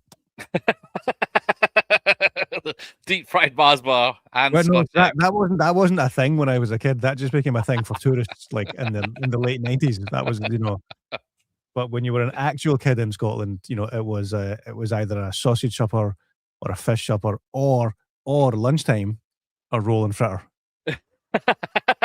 which to this day is still delicious. Yeah, a roll of fritter. The bread is going to just disintegrate into grease, isn't it? Which is why it's so tasty. It's going to be mush. Yeah. Anyway, now I'm hungry again. Right, Father of the Bride next. Anyone know that one? Indeed.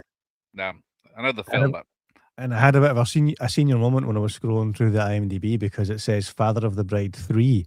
yes. And I was like, wait, what? Did I miss that? And then I looked at it and I was like, oh, it was a COVID short. Yeah, it was a short, basically. Just Yeah. a bit of fun. It was a Zoom call COVID short film they made. But yeah, you may think we've peaked with the 80s because there's a lot of shite coming up, I think the term is, because everyone remembers the score to Stop or My Mum Will Shoot. That's you had 3, so that's your limit of doing Scottish accent words. You're allowed 3 per stream, that's it, I'm cutting you off. Shit. Right, best behavior. I'll do my Dutch instead. Right, yeah. Yes, this classic.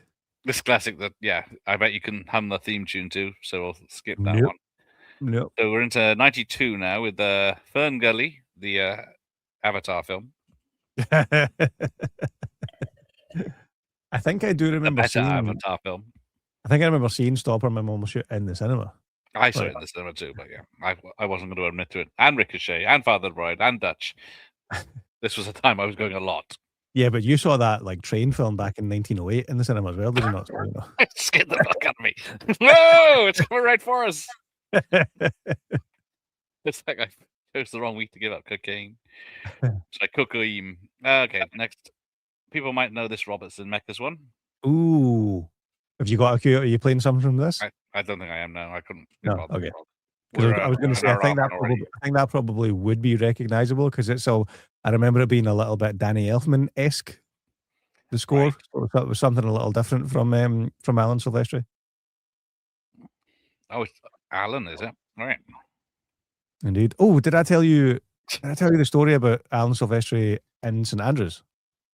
Nope. Go on. A couple of years ago, I think it was literally just 2 years ago. So there's a small film festival that's co-organised by St Andrews University. It's called SANS. So it's not the St Andrews Film Festival. It's SANS, which is like stands for St Andrews, Right. Film Festival. Because there is a different one called St Andrews Film Festival. Anyway, so SANS Film Festival in St Andrews is kind of bankrolled and organised by one half of the Russo brothers of Avengers fame, Joe Russo. Long story short, his daughter went to St Andrews. They fell in love with the place.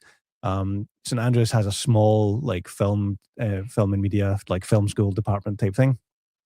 So they set up a kind of a small, they call it a boutique film festival.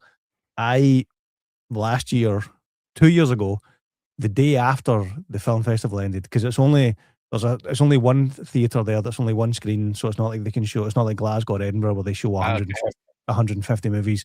They show 4 movies a day over the course of 3 days, and they have some events and some talks and things like that.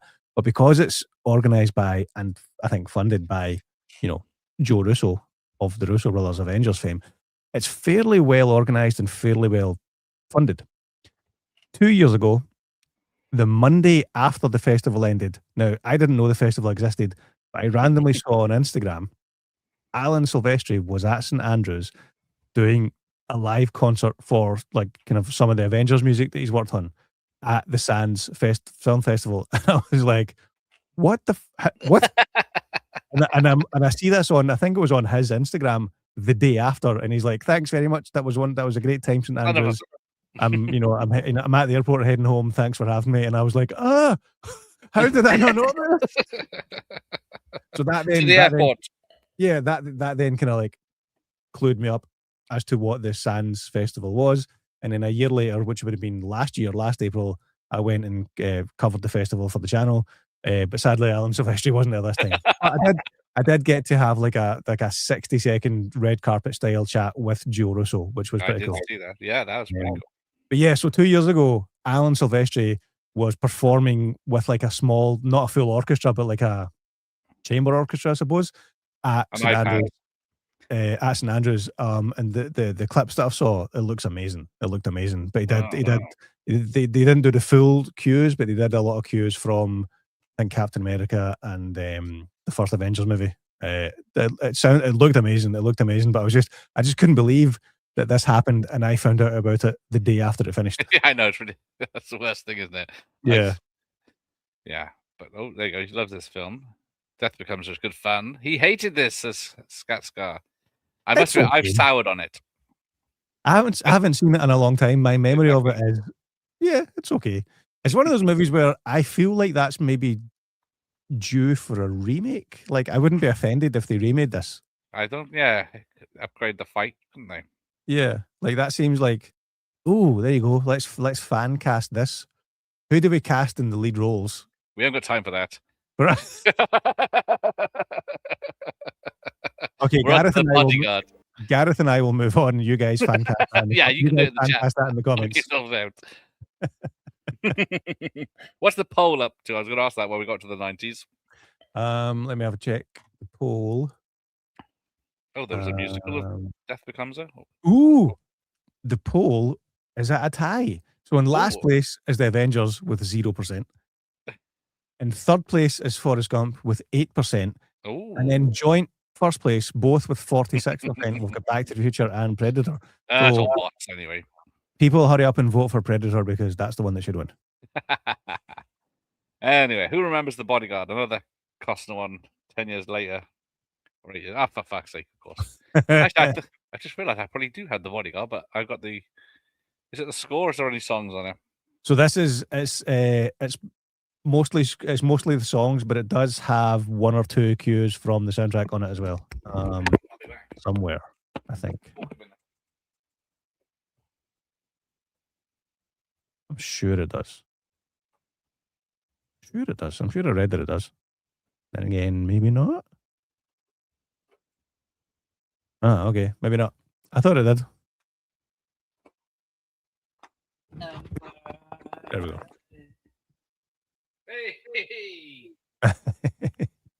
Whitney. Bring your mic down. Fuck. I thought I changed it back to the other one. Never mind. Right.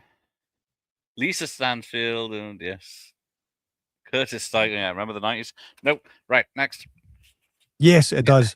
I'm sure I read that. So there's one of the tracks on the album is the theme from The Bodyguard, which is credited as Alan Silvestri. Oh yeah, right at the end I see it. Yeah. So technically that counts. Yeah, I can't think of it. I haven't seen the film for a while. It's too much drama. I've not seen that in a long time. Right. And then my favourite thing about The Bodyguard, the fight he has in the kitchen where like they don't talk. And then at the end he was like, I don't want to talk about this again. That was the tone of that and the timing of that was brilliant. Yeah. It's probably too long. If you cut out the romance of the film, it would have been a good action thriller. Yeah. That's true. But there we go. So next up is there you go. There's someone did put the theme on. Here we go. Well, you were playing yourself off. Next, get rid of this light.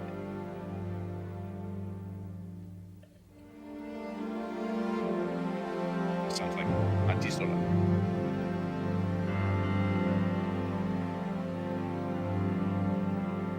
Yeah, I don't know if I can pick this one out of a lineup.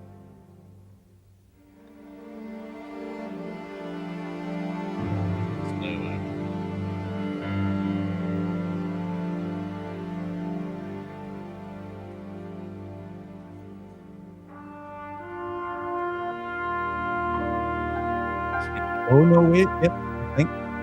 Oh, it's memory. Yeah, I think I made it. Oh, hang on, there you go. It's fuck's sake. How'd you get him to do sidekicks? Another Chuck Moving, Norris film, but moving straight on to sidekicks, which I didn't know, but I'm just looking at IMDb here. Was directed by Chuck Norris's younger brother. Aaron Norris, yeah, he did a lot Yeah. of his 90s stuff. He was a stuntman, stunt coordinator. I But did not know that. yeah, this is a PG Chuck Norris film, so the young guy gets bullied, imagines that Chuck Norris is his invisible mentor, basically. Yeah. I remember liking this as a kid. I do remember. I liking remember this. liking it. It's good. I did see it in Yeah. the cinema, but I saw it recently, and it doesn't hold up. Yeah, I can't imagine it holds up well. It's horrendous. It's No, no, I about to get a lot worse, though. So yeah, as much as Alan needed the cash, obviously, not that Bodyguard wasn't a good quick seller. Got cough and a half. Don't need dishes by here anymore. Again, I do remember liking this as a kid. I didn't even watch it because I remember seeing the trailers. And I couldn't stand it. Definitely a kids' film. Let's move along again. Yeah, we can move on. I don't think I got the music for this one. I could be wrong. Yeah, right, there you go. There's your Super Mario Brothers. Oh, yes, definitely. And we just had Mario Day like a week ago. Yes, and we got the film March 10th. 2 weeks. MAR 10, March 10th, Yeah. Mario Day. Yeah, the studio missed a trick by not I know, yeah, didn't they? They would have made a lot more money, probably. not bringing the movie forward for Mario Day. I Is it mean, not finished? calling March 10th Mario Day is a bit of a stretch, but if LV 426 is April 26th, then March 10th can absolutely be Mario Day. But yeah, when you've got Marky Mark on your album, you can't go wrong with this. Exactly. Yeah, and the Roxette track that I was talking about earlier on. Yeah. Extreme. I I've used got to love Extreme. I've got the single for that actually somewhere next door. I don't have that album, but I've got the single. Oh, nice. I don't know who Tracy Spencer, US3 are. Charles and Eddie, though. They're no Chakademus and Pliers, but Chakademus. yeah, he did 3 dumpster fires, Sidekicks, Copper Off, and Super Mario Brothers. So it's definitely not a great film at all. It's great sets. I think it needs to be. You had to be a kid, and you had to like Mario. I was neither when I saw it, but and therefore, because when was this? 94. 93. 93. Yeah. So I was 10 and a big Mario fan. So yeah, I was predisposed to like this movie regardless. I think I even got the action figures as well. I remember putting the boots on the action figure. Where are they? They kept falling off. Typical. From the directors of Max Headroom, that's it. Yeah, I thought it was okay at the time too. And it had nothing to do with the game. No bombs about it. Nothing to do with the game, but definitely I have a soft spot for it. To the point where I bought this ridiculously super duper special edition Trust the Fungus release from Umbrella Entertainment in Australia. Fucking hell. Which if anyone wants to see more of, it's a recent post on my Instagram. It was like the fact, like, I mean, you wouldn't think a movie like Mario Brothers from '94 would have like, such a wealth of like behind the scenes footage and notes and essays and stuff, but this is like a proper deluxe release with like a book about making the movie and posters and everything. Yeah. Well, they were expecting it to be a big hit, so they were, yes. They put it all out there to advertise it. Back to Stephen Hopkins. Oh, I'm going to. It's sitting next door. I'm going to get this because even though I don't think it's got any Alan Silvestris on it, it's a good looking record. So go on. You vamp for a minute, Gareth. We'll talk about him now. Right. So yes, Judgment Night from '93. This is one of 3 films he scored. A couple of shorts that we're going to ignore, and we're not done with the rubbish films yet. But I think I saw this properly for the first time. Was it this time last year when I was interviewing Stephen Hopkins? I'd never seen him before.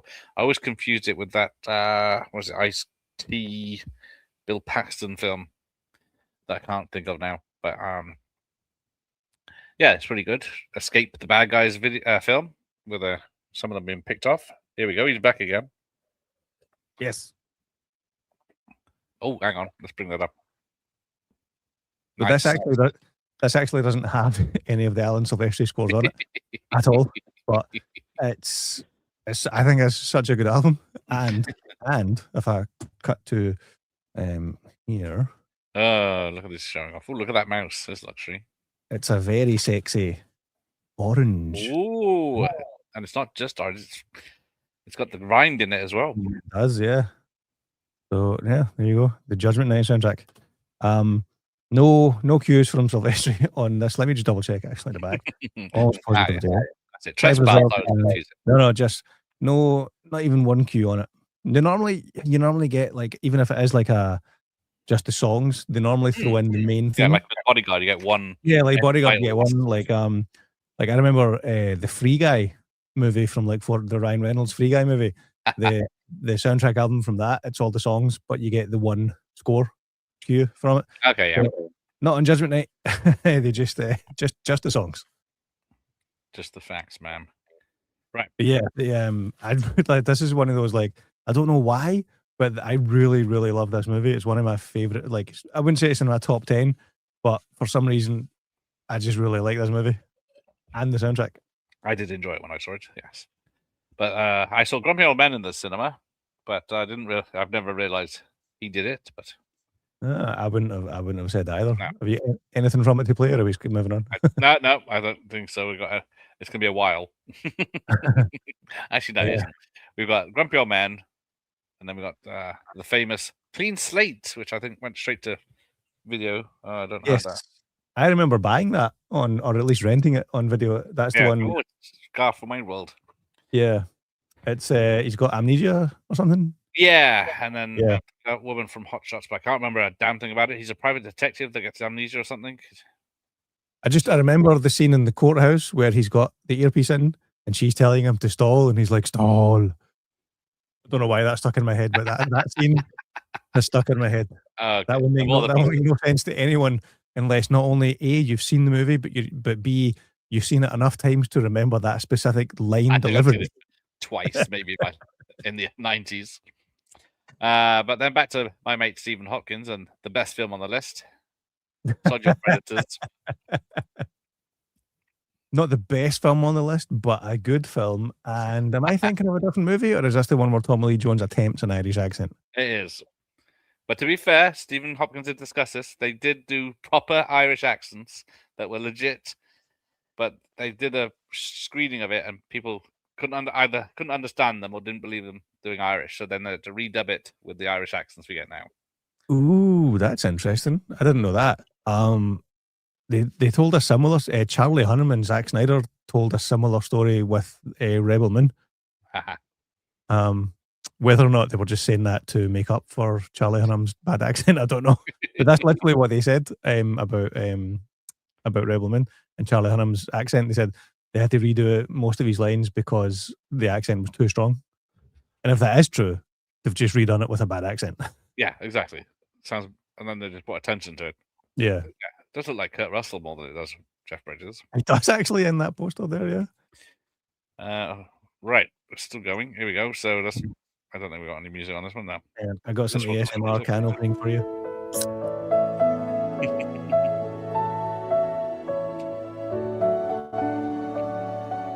So put a feather in. Yeah, they did one where they get you have a box of chocolates and stuff like that, but they didn't do them together. How has this got an 8.8? Who wrote this up?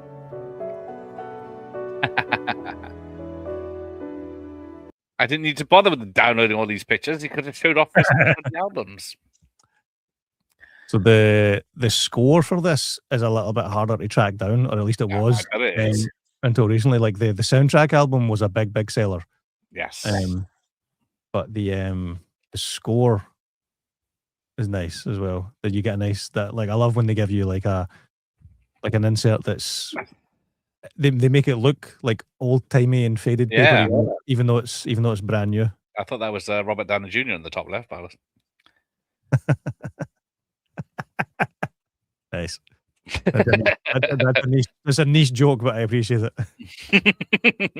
And then they released this in, I think, 3 or 4 different colours, but I just have the black one because it was much cheaper. He went cheap for once. Bloody hell. Yes.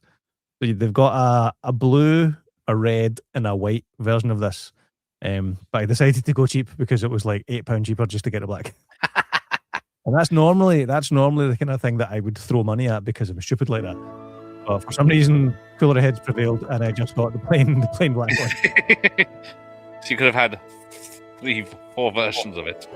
So one of the online retailers that I use for buying vinyl is called patmovies.com. And they actually do have a bundle where you can buy all 4 versions of the same album at different colours. Like a grand. You save like a tenner. No, I say only. It's like, it's like 120, 130 pounds, something like that. But it's literally the exact same product, but just a different colour record. But for Uber collectors, that might be something you go for. Like if they had if it was different artwork on the covers, okay, I could maybe be tempted. Oh yes, because things like we were talking about multiple copies of the same movie. Like I've got multiple copies of the same movie on Steelbook because of the different artwork. But I wouldn't buy 3 versions of the same Steelbook just for a different coloured disc inside. Like if there was different artwork on the outside, I could see that being something I would spend money on. But then we go down, deeper and down to. Hang on, are we not even going to talk about how amazing the score for Forrest Gump is? Come on, we know how good that is. Fair enough. You can talk about it. I can go for a pish. It's a given that it's a good score. Yeah, fair enough. But yes, I don't know if you want to hum the Richie Rich theme. I don't think I know that one. Oh, right. So then we'll move along. He did 7 episodes of Tales of the Crypt, and then he did another bloody Western. You went full on Welsh there. Another bloody Western. Oh, isn't it lovely? Like you sounded Indian then. So I know. In my mind it was Welsh, but then as I heard the words, I was like, yeah, that just sounds Indian. There you go. We'll have that. Richie Rich was the last films Macaulay Culkin made before stepping away from the spotlight. Although he is in the most recent series of Fallout. I did hear that. Like it's not a leading role. It's not even like a main supporting role, but he's but slightly more than a cameo, I would say. But not quite. Not quite a series regular. He's only in maybe 3 of the 8 episodes, but it was interesting to see him pop up. Right, we're gonna blast through these because it's another record. We're only in 95. Yeah, we've still got like 20 years to go. 20 years to go. Jesus. This man has made too many. Yeah, Farrah's Family. No one knows it, and then it's very offensive. Marissa Tomei, Jennifer Houston, and Dr. Octopus playing Latinos. Yep, don't know this one. Yeah, skip that one. All right, so then we get to oh yes.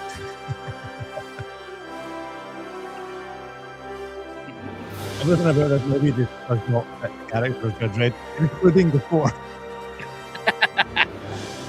I got my dread handy. Let's go. Let's put this on.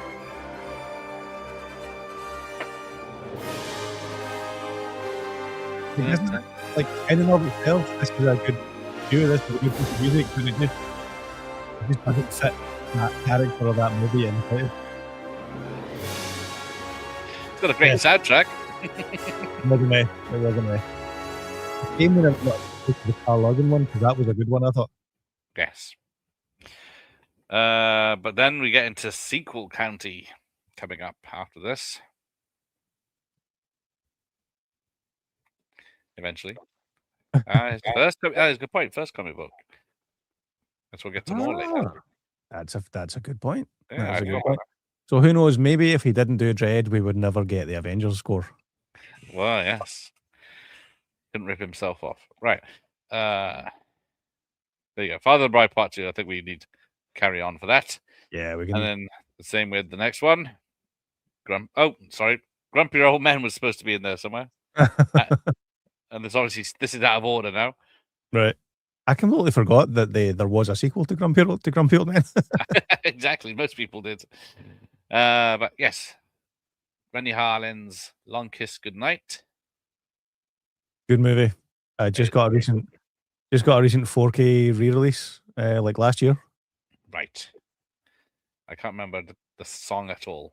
I'm not very good at themes that don't stick in my. I've been listening to bloody F1 for the last week on repeat. As much as I'm a Hans fanboy, I am not a huge fan of that score or that All right, movie. next, moving on. How did that get nominated for Best Picture? What the like? Come on, Get off my channel. really? You think that's a Best Picture more No, I than don't think it's the best picture, but No. it was my best film of last year. Is that because you're a F1 fan? I hate F1. I've never seen a race. Really?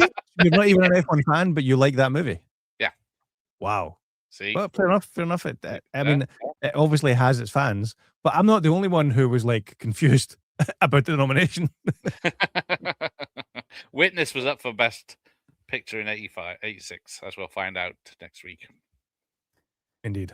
Actually, it won a few Oscars. Spoilers. But anyway, reading movies. Yes, there was a comedian that made a joke about Welsh and Indian accents. I did, didn't I, when he said it, but I can't remember who the hell it was. I feel my skin tone means that I probably shouldn't make that joke anymore.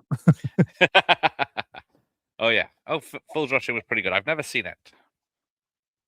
I think I saw it when it came out, and then never again. Thank you, Michael Myers. He appreciates the effort. Right. Judge was a good movie, and the soundtrack was damn good. Yes, it's got some good music on as well as just the score. That is a controversial opinion. But I do like Dread, but only because it's not a great film. Right, let's see how far out what have I missed up on these fucking. Looks like I have skipped. Looks like we've skipped Grumpy Old Men, Sergeant Bilko, and Eraser for some reason with Arnold Schwarzenegger. That's okay. We can skip them. I don't. Those none of the scores for them stand out in my mind. Right. All right. Okay. So we got Volcano, which again is just rent money, I'm guessing. Yeah. My overriding memory for Volcano is I had a taped off TV version of that on VHS, and I must have been like part dyslexic as a kid because I spelled it Volcano with a Q. And then when my friends saw that when we were like rifling through movies to watch, that was the subject of much humor and ridicule that I wrote Volcano with a Q. Well, when Predator came out, I saw it in a magazine that it was coming out. It's a free cinema mag. I thought, oh, Predator is coming out soon. So there you go. Predator. So we've all done it. Yeah. Sounds a bit like Predator in the zoo scene. A bit with the crocodile. Love it. There you go. Ian Grant is right though. Volcano is no Dante's Peak. It is true. No, it's true. But Dante's Peak was the better of those two. It is bad. Volcano. Kind of like Deep Impact was better than Armageddon, but Armageddon won the box office, but Deep Impact's a better movie. Oh, there you go. There's Grumpy. Someone switched my pictures around. Was it you? It was, yes. Okay. Because you are a grumpy old man. I am now. This is the cover art for Eraser. I thought I showed it especially. I thought, oh Christ! Where's my poster? Here we go. So there's the VHS poster. Actually, they just announced like a few days ago or maybe a week ago that's getting the 4K treatment Eraser this year. Why? Yeah, exactly. I'm not as much as I'm an Arnie fan. I'm not going to be like I might pick that up if it ever goes on sale for like 20 quid or less, but I'm not going to spend 35 quid on a new 4K steelbook of Eraser because it's not one of Arnie's best. It's not his best, but it's a good one. As bad as it is, the CGI crocodile is massively offensive in that movie. And then the terrible Arnie one-liner. Which, I mean, it's Arnie. Every one-liner from Arnie should be amazing, but, your luggage, that's terrible. Yeah, it doesn't make much sense, does it? Not many people got that. Yeah, and as a kid, I didn't get it. I didn't get that until like 20 years later. I was like, oh, because you make luggage out of crocodiles. Yes. Right, yeah. Your target audience of 12-year-olds is going to get that, sure. Well, yes. Well, we had True Lies, Junior, Eraser, Jingle All the Way, Batman and Robin, and Terminator 3, among others. So there you go. But Contact, we forgot about. Ooh, I good do score. like Contact. I can't remember the score. I think if you've got one to play there, I think I could pick that out of a lineup. I don't think I did. No, that's okay. We can move on. I don't know. No, I got Mouse Hunt. I love Mouse Hunt. Wait, is that the one? Mike Hunt. Is that the one with the comedian? What's his name? Lee Evans. Yes. Yeah. And Christopher Walken. If you'd asked me to guess what year Mouse Hunt came out, I would have guessed like 2004. Yes, 97. I did not think it was that old. Jesus, 97. Exactly. We're old. Yeah. Not just me. Right. Let's have But a you're look. older. So we've got more Jack Lemmon and the other guy. Nah, not seen it. No, we can skip that one. I know. I've not seen the original, so don't tell anyone. Right. I think I've seen the original. I've done it. Have I done? I think I might have done Eraser, but I've done others twice or 3 times. But yeah, Odd Couple. It's like a belated sequel, isn't it? From 30 years later or something. But anyway, what movie have you done the most watch parties for live stream wise then? Cobra, Commando. Cobra, really? At least 3 times. Why? What the? I mean, it's cool. I got my signed CDs from Sylvester LeVay there. We'll get out in a minute. Oh, yes. It's awesome. And I interviewed Brian Thompson. Pig. Right. So The Parent Trap from Disney. Jesus Christ. I mean, that's a bit of an adorable family classic. Like a remake. I think my partner and my stepdaughter, I think they've got fond memories of that one. All right. Let's see if they got fond memories of the next one. Everyone remembers this one, Holy Man with Eddie Murphy. Only has 5.0. That's harsh. That's at least a 7. Are we serious? I Yeah. think I've seen it since it came out. Holy Man's a good movie. I might give it another chance. Hang on. Let me make a note of it. The monologue that he's got, that's like, I think it's been doing the rounds on social media like over the past year or two, where he does that walk and talk to camera, and he talks about how, you know, if you're lucky on this earth, you've got 75 years. So that's 75 springs, 75 summers, 75 autumns, 75 winters. And, you know, when you think about it like that, it's not that much time. And then, you know, I'm paraphrasing and butchering the monologue, but it's quite a, what's the word? It hits home. Like, the older you'll appreciate this, the older you get. What's that? What's he saying? Exactly. You know, the more you can appreciate, oh shit, when you think about life like that, you've only got, if you take an average of 75 years, you know, when you say 75 summers, 75 winters, yeah, that's a Holy Man is better than 5.0. That's the point. It is quite deep. It is quite deep. Yeah, we can let's lighten the tone. Gareth, you're old. Lassie punk kids. Practical Magic. So this has got a 6.4 over Holy Man's 5.0, and this is not a good film. That's ridiculous. Although that is one of my partner's favorite movies. And have they not already, like, they've already started making the sequel? Like, that comes out this year, I think. Yes, he is doing the score for it. There you go. This year, post production we're in. But yes, what about it? The best bit is what's the name? Sandra Bullock running down the street in cowboy boots. That's the only bit I remember. Yeah. This is one two-tone film. This is a difficult one to track down on physical media. Like, they never released a Blu-ray. And the DVD, I don't think they released a UK DVD. I think Region 1 DVD, like Region 1 DVD is what you need to track down, or VHS. Right. I think I left off. Do you have I got a VHS.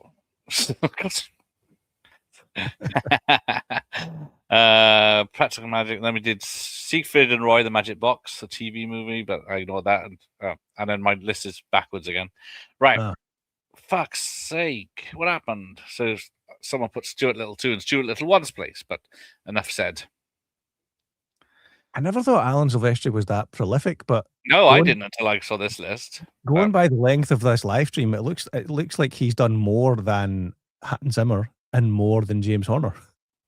So yeah, Stuart Little 2. This one got mixed up with Stuart Little 1's poster. So Reindeer Games, everyone remembers that. I can't remember what the alternative title for that was. Was there an Alternative Tale? Yeah, someone will tell me in the chat. But yeah, you do It's called see Reindeer what's the Games in the face UK as well. naked, but apart from that, anyway. Then the film he made in between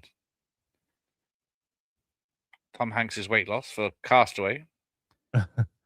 This the is Hitchcock thriller. this is one of the movies that's the Scary Movie franchise has ruined. Yes, I did see Scary Movie 2 this week. Yeah, it was just like it's just like when Sean Wayne's is in the dress, he's like, "What are you talking about? This shit is tight."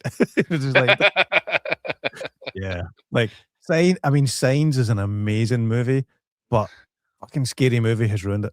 Yes, same as Like- Scream and Haunting. Well, Haunting was rubbish anyway, but Yeah, just like, but Signs is the one. I feel like Signs is the one that has been ruined the most by Scary Movie. Just like with the dancing aliens and everything. Oh, just that's yeah. And I love Yeah, Signs. Signs is, I think Mel Gibson's performance in Signs is bloody like awards worthy, like amazing. But yeah, you can't watch Signs without chuckling a little bit because of a Scary Movie. Anyway, yes, what lies beneath? Scat Scar is correct, and thank you. Deception was Reindeer Games to title it over here. Right. No, was it? Yep. I have the DVD up in the like. It's called Reindeer Games. I think it's when it became infamous. It was renamed back. Fair I enough. think in the cinemas it might have been Deception. Because Oh yeah, I definitely didn't see it in the cinema. So yeah, fair enough. There you go. Castaway. That's another one. I'm almost positive I have that record, but I didn't. I couldn't Yeah. either. Couldn't find it or just didn't grab it. But yes, 7.8. Yep. But no one. Castaway is a great. It's a great score. Like the cue at the end when when he drives off at the crossroads. That's like, you know, it's hard not to have a lump in your throat at that point. But then we get to another romantic comedy with What Women Want. I wonder how that would play to a modern audience. Well, they gender swapped it in the remake, so. Wait, they did a remake? Yeah. I didn't know that. What Men Want, I think it was called, but unless I fever dreamed it. Who's in it? I have no clue. Didn't watch it. Let's have a quick IMDb. Go on, then. Well, we skip past this because we got this one coming up. If I did my list correct, yeah, the Mexican. Never seen it. Did see it. Didn't love it. No, I didn't. It was very much. I think it was very much just a case of who are the two most in-demand, hottest actors in the world right now. Let's put them in a movie together, and there you go. 2001's The Mexican. Yeah, like if I remember rightly, the Mexican refers to an actual like an antique gun. Yeah. Your finger? Okay. Watch you with that thing. Brad Pitt with his blonde highlights, and the Mexican as a gun. That's what I remember about that. That's all I remember about it. And the guy from The Sopranos is in it, I think. Yes. But yeah, next. Oh, they loved it. Oh, there you go. Might be good. Oh, here we go. Got something. He didn't do the original Mummy, but he did the middle one. Home to the worst CGI in modern history. But there we go. I do remember bloody loving this movie when I saw it in the cinema though. It's like it's 2 hours of like literally just non-stop action. Like the kid is quite annoying there. It is quite annoying. Yeah, I think the first one is good fun. The second one is just like wall-to-wall action. Scorpion King is meh. And then, what about Scorpion King 7 or whatever they got up to? Yeah, because they did like 8 straight to DVD like sequels to the Scorpion King. Yeah. Itself was a prequel to the Mummy franchise. And then Tomb of the Dragon Emperor was not good. And then we got a 4th one. Right, there you go. So then Serendipity. We're back with romantic comedies. Never seen it. I think I did see that. That's John Cusack and was it Kate Beckinsale? Yeah, I did see it. Don't remember anything about it. It's got a definitely early 2000s with David Gray and and that next. It's got Louis Armstrong as well. Okay, Then I watched this next one this week for my sins. I don't know why. Showtime. It's not great. Did you? So you watched Did you randomly watch this, or was this No, one you? I saw the list. I thought, is it as bad as I remember? It was. Yeah, I remember seeing it in the cinema when it came out. I don't think I did. And then, yeah, I've never seen it since. That poster looks like a terrible 12-year-old's Photoshop poster. It Like, does. that's terrible. Can't even get them in the same room. Right. Yeah. Then more Disney with Lilo and Stitch. My wife saw this the other day. I think she said she turned it off after 30 minutes because it was so bad.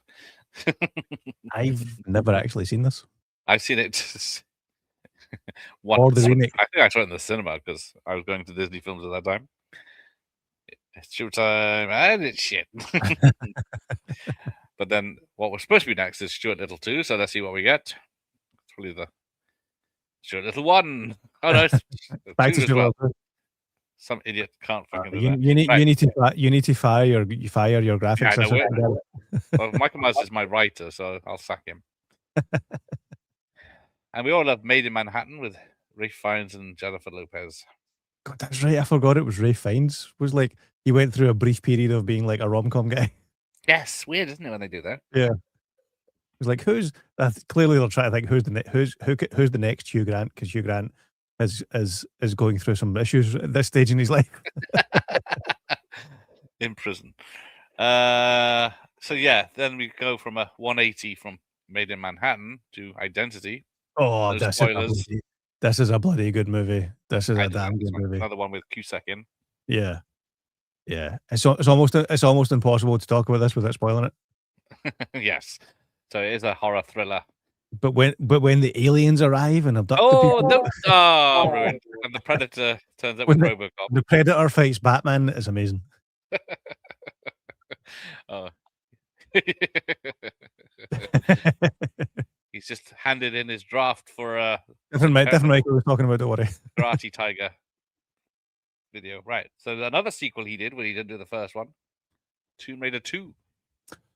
Ah. I forgot that was called Cradle. Wait, what was did the first one have a subtitle? It was just Lara Croft Tomb Raider.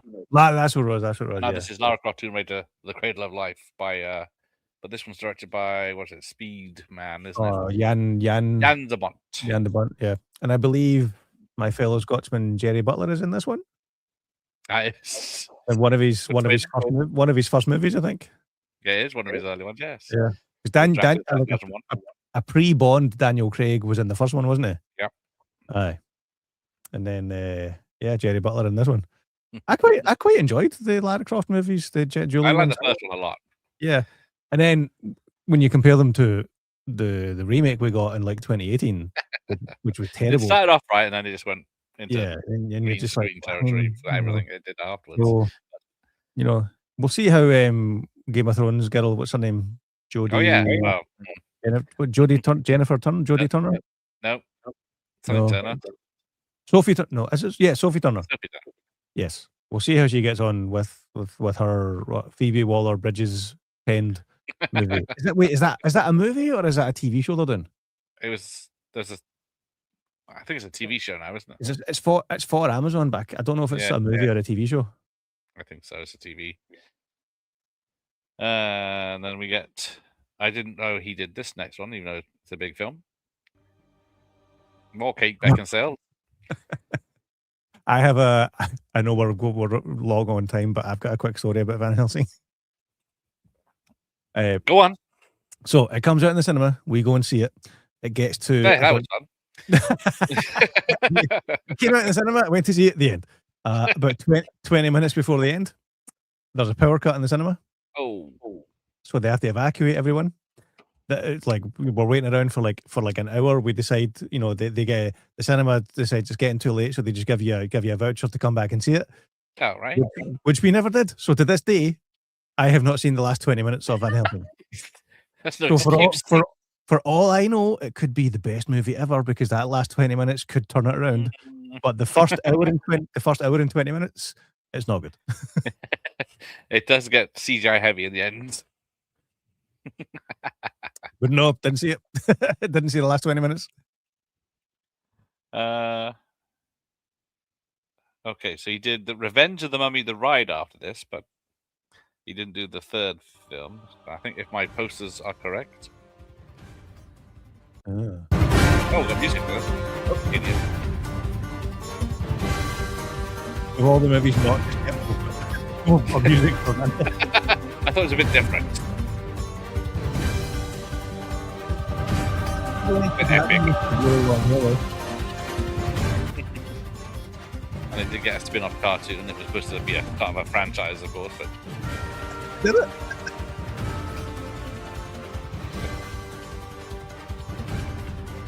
Yeah, and this was in that period when Kate Beckinsale was like a with like a female Underworld. Yeah. Quite a bit of a soft spot for the Underworld movies as well. The steelbook set for them, like the artwork for them is beautiful. It's a really good, not great movies, but a great steelbook set. How many are there? Oh, there we go. Polar Express. I've never seen it all the way through. I think there's six Underworld movies. I think you are correct. I think I got one on the VHS, but yeah. Can I remember them? So you've got Underworld, then you've got Underworld Awakening, then you've got Underworld Rise of the Lycans. Then I don't think you're doing it in the right order, but carry on. I don't know. Blood Wars is one of them. Underworld, Rise of the Lycans, Underwear, Awakening, Blood Wars. Shit. Okay, I can remember four of the six. There's a couple of others, isn't there? But you are. I've got one on VHS, and one on DVD. That's about it. Anyway, right. Polar Express. Yeah. No care. Don't care about the wild. So he's doing animations now. Yeah, Polar Express. My kids like that one. My partner likes it. I've never been a big fan of it. Nah, I can't watch it. It's too over the top for me. Yeah, the whole Uncanny Valley thing with the eyes. Like they play it. They play it every year at the local science centre IMAX here in Glasgow. Oh, IMAX, bloody hell. In 3D. Yeah, so 3D IMAX, and I'm just like, it's like a kids IMAX movie experience that's like a 10-minute short film they show at the IMAX Science Centre, but stretched out to 90-minute feature. Yeah, is my thoughts on the Polar Express, which I know a lot of people love. So what they do is I don't know. You guys, I don't makes love it Christmassy, but yeah, I didn't like it. Yeah, right. The Wild, I have seen, but I can't remember zero about it. I didn't even recognize the characters when I saw the poster, but I have seen it. Nope, I don't. I look at that. And I think, is that a rip-off of Madagascar? Yes, but clearly Madagascar is a rip-off of that. Then we get to the many films of Night at the Museum, which I've never been a fan of.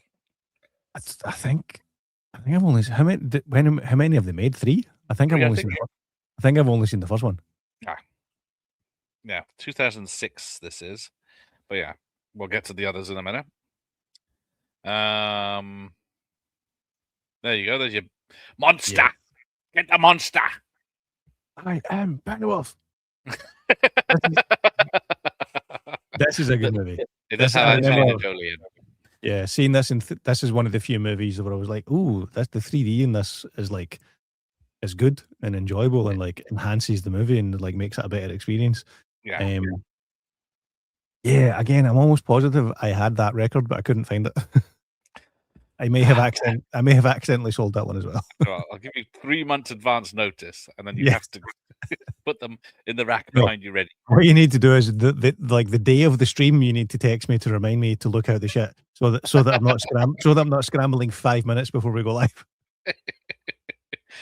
Amateurs, I have to deal with amateurs. Right, there's the second film. Yeah. Battle of the Smithsonian. Not I can tell you a damn thing about that one. Definitely not seen that one. Yeah, Beowulf is stunning. Yes, they did very well in that one. Unfortunately, it was a flop, I think, but... Did they make a third one? Huh? Did they make a third one? Yeah. What was it called? I don't know. We'll get to that in a minute. Okay. But we got G.I. Joe. He did G.I. Joe, Jesus. The first one, anyway, I think. Oh yeah, Rise of Cobra. Yeah, that's not a good movie. And did a short as well, but yeah, just carry on. And back to the Zemeckis with a more animated.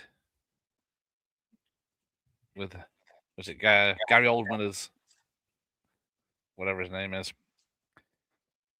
I But thought it yeah, was Jim I Carrey. thought it was Jim Carrey, no?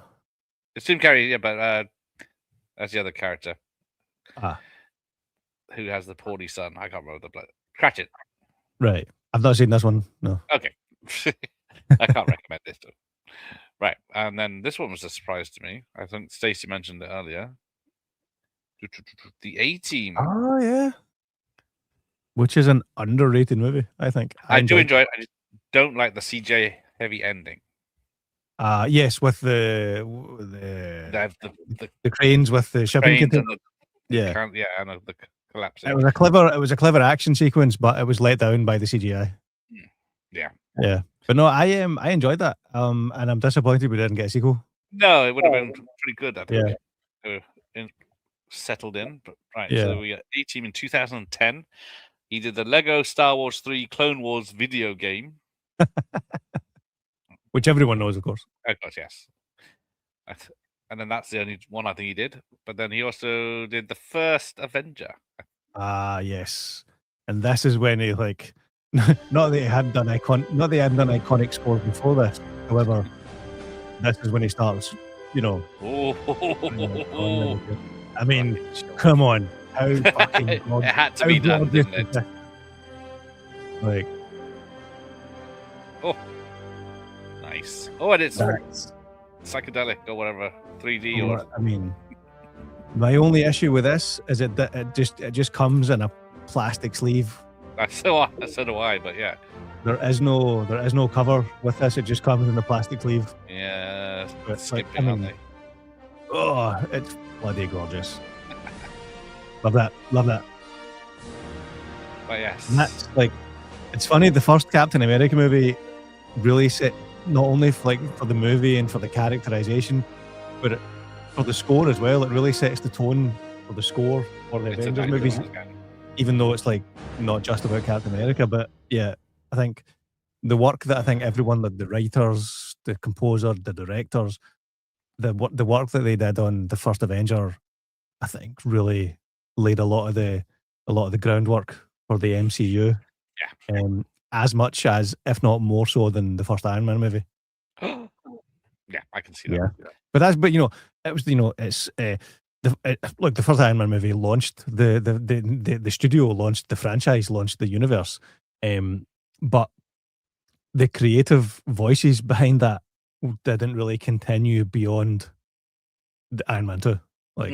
Whereas with Captain America, it's the same. I might be wrong, but I'm pretty sure it's the same writers who wrote Captain America 1, Captain America 2, Winter Soldier, Captain America Civil War, and Infinity War and Endgame. So there's a kind of continuity with the creative voices there, whereas I don't think you can say the same with the creative voices behind Iron Man, as good as it is, and as much as it did launch the franchise. So yeah, basically, Captain America, the first Avenger, deserves more love. Then he did the Avengers the year after. Now, did he come up with a da-da-da-da-dun, da-da-da-da-dun, da-da-da-da-dun? I believe he did. There you go. I couldn't find out anything because I couldn't work it out. Yeah. But then and somewhat controversially, he didn't do the score for Age of Ultron. Danny Elfman was brought in to do the score. That's right. Yeah, he didn't do the fall. Which was an odd choice.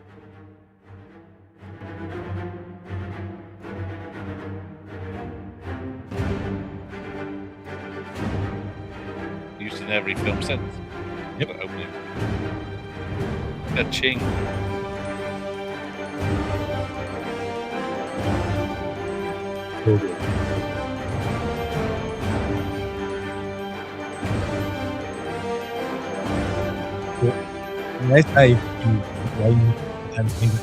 They didn't release this or the Age of Ultron on vinyl.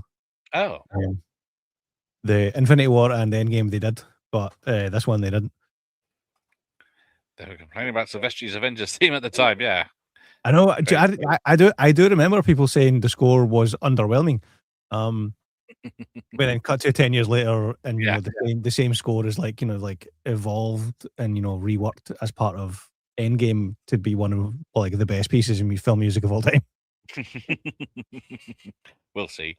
Right, back to Zemeckis and a live action film now, Flight. I can't say I would recognize this if you played me the album. Ooh, yeah, I don't know if I'd recognize the score. Good movie though. But then it's just going downhill again. Yeah, there's a couple of bills that need to be paid clearly in 2013. Must have been a big tax after all that money he got for the Avengers. Clearly, He went racked up a big tax bill.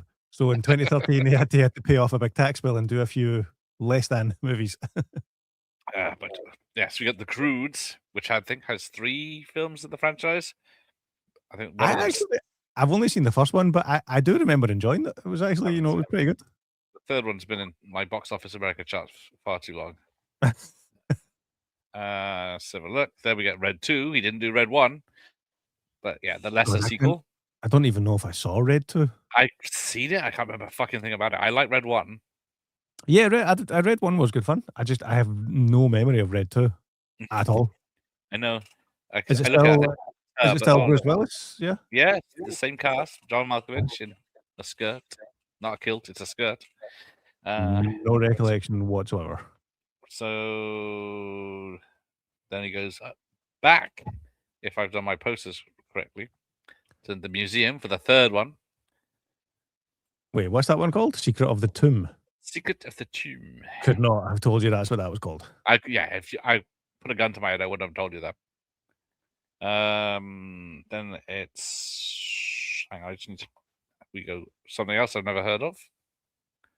With oh no, more Zemeckis because I've jumped again. Or have I missed one? That's no, I didn't miss it. This was a good movie. Yeah. I know 7.3 on IMDb. That seems fair. That seems fair. Is that the one that what's his name? Joseph. What's his face? Yeah, Gordon-Levitt. Yes. Aye. Yeah. So yeah, I did watch it in 3D on the TV, and it is nausea-inducing because of the heights and stuff. But yeah, so that's in 2015. That's the next one I was thinking of. Allied. Well, I don't think many people have seen The Walk, to be honest, but based on the true story of man walking between two towers. Yeah. Another Robert Zemeckis film I didn't know existed.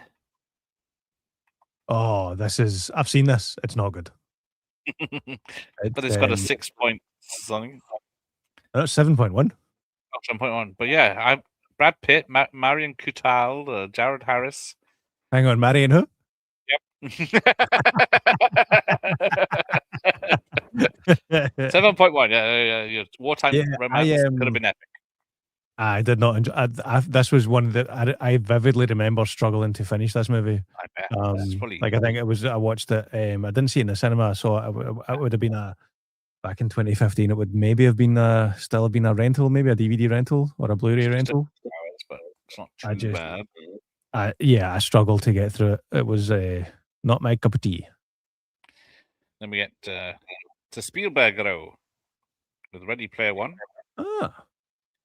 I remember liking this track, but I couldn't recognize if I heard it. I do own this. It was one of the Titans of Cult releases on Steelbook, so I do own this. I remember showing the kids it because thinking, oh, the kids will like this. It's video games. It's They didn't hate it, but they didn't love it. I enjoy it.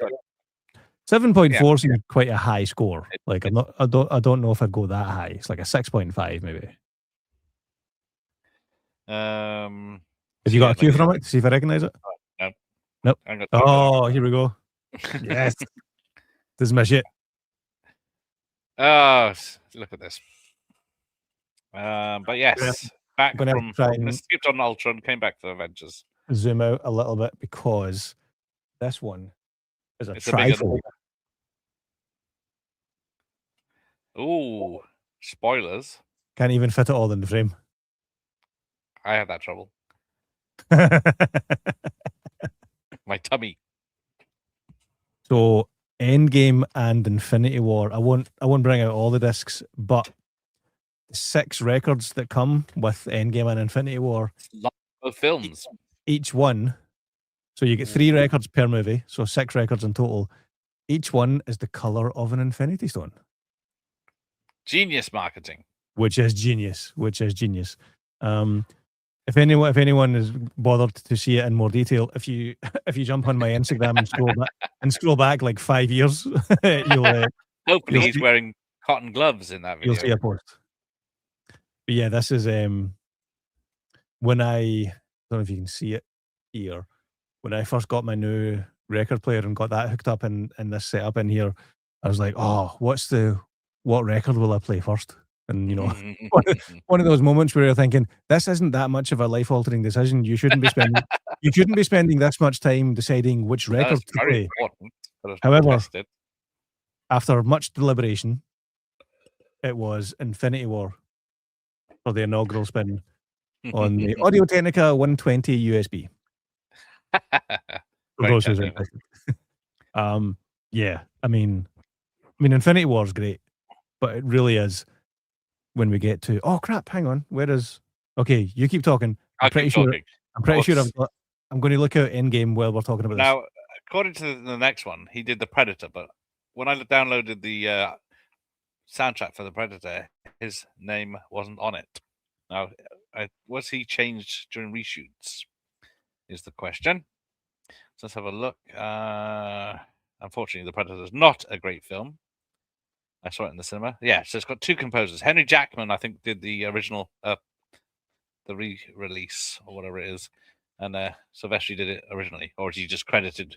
Doesn't say he's credited for the Predator theme, but there we go. Right, so that's Infinity War.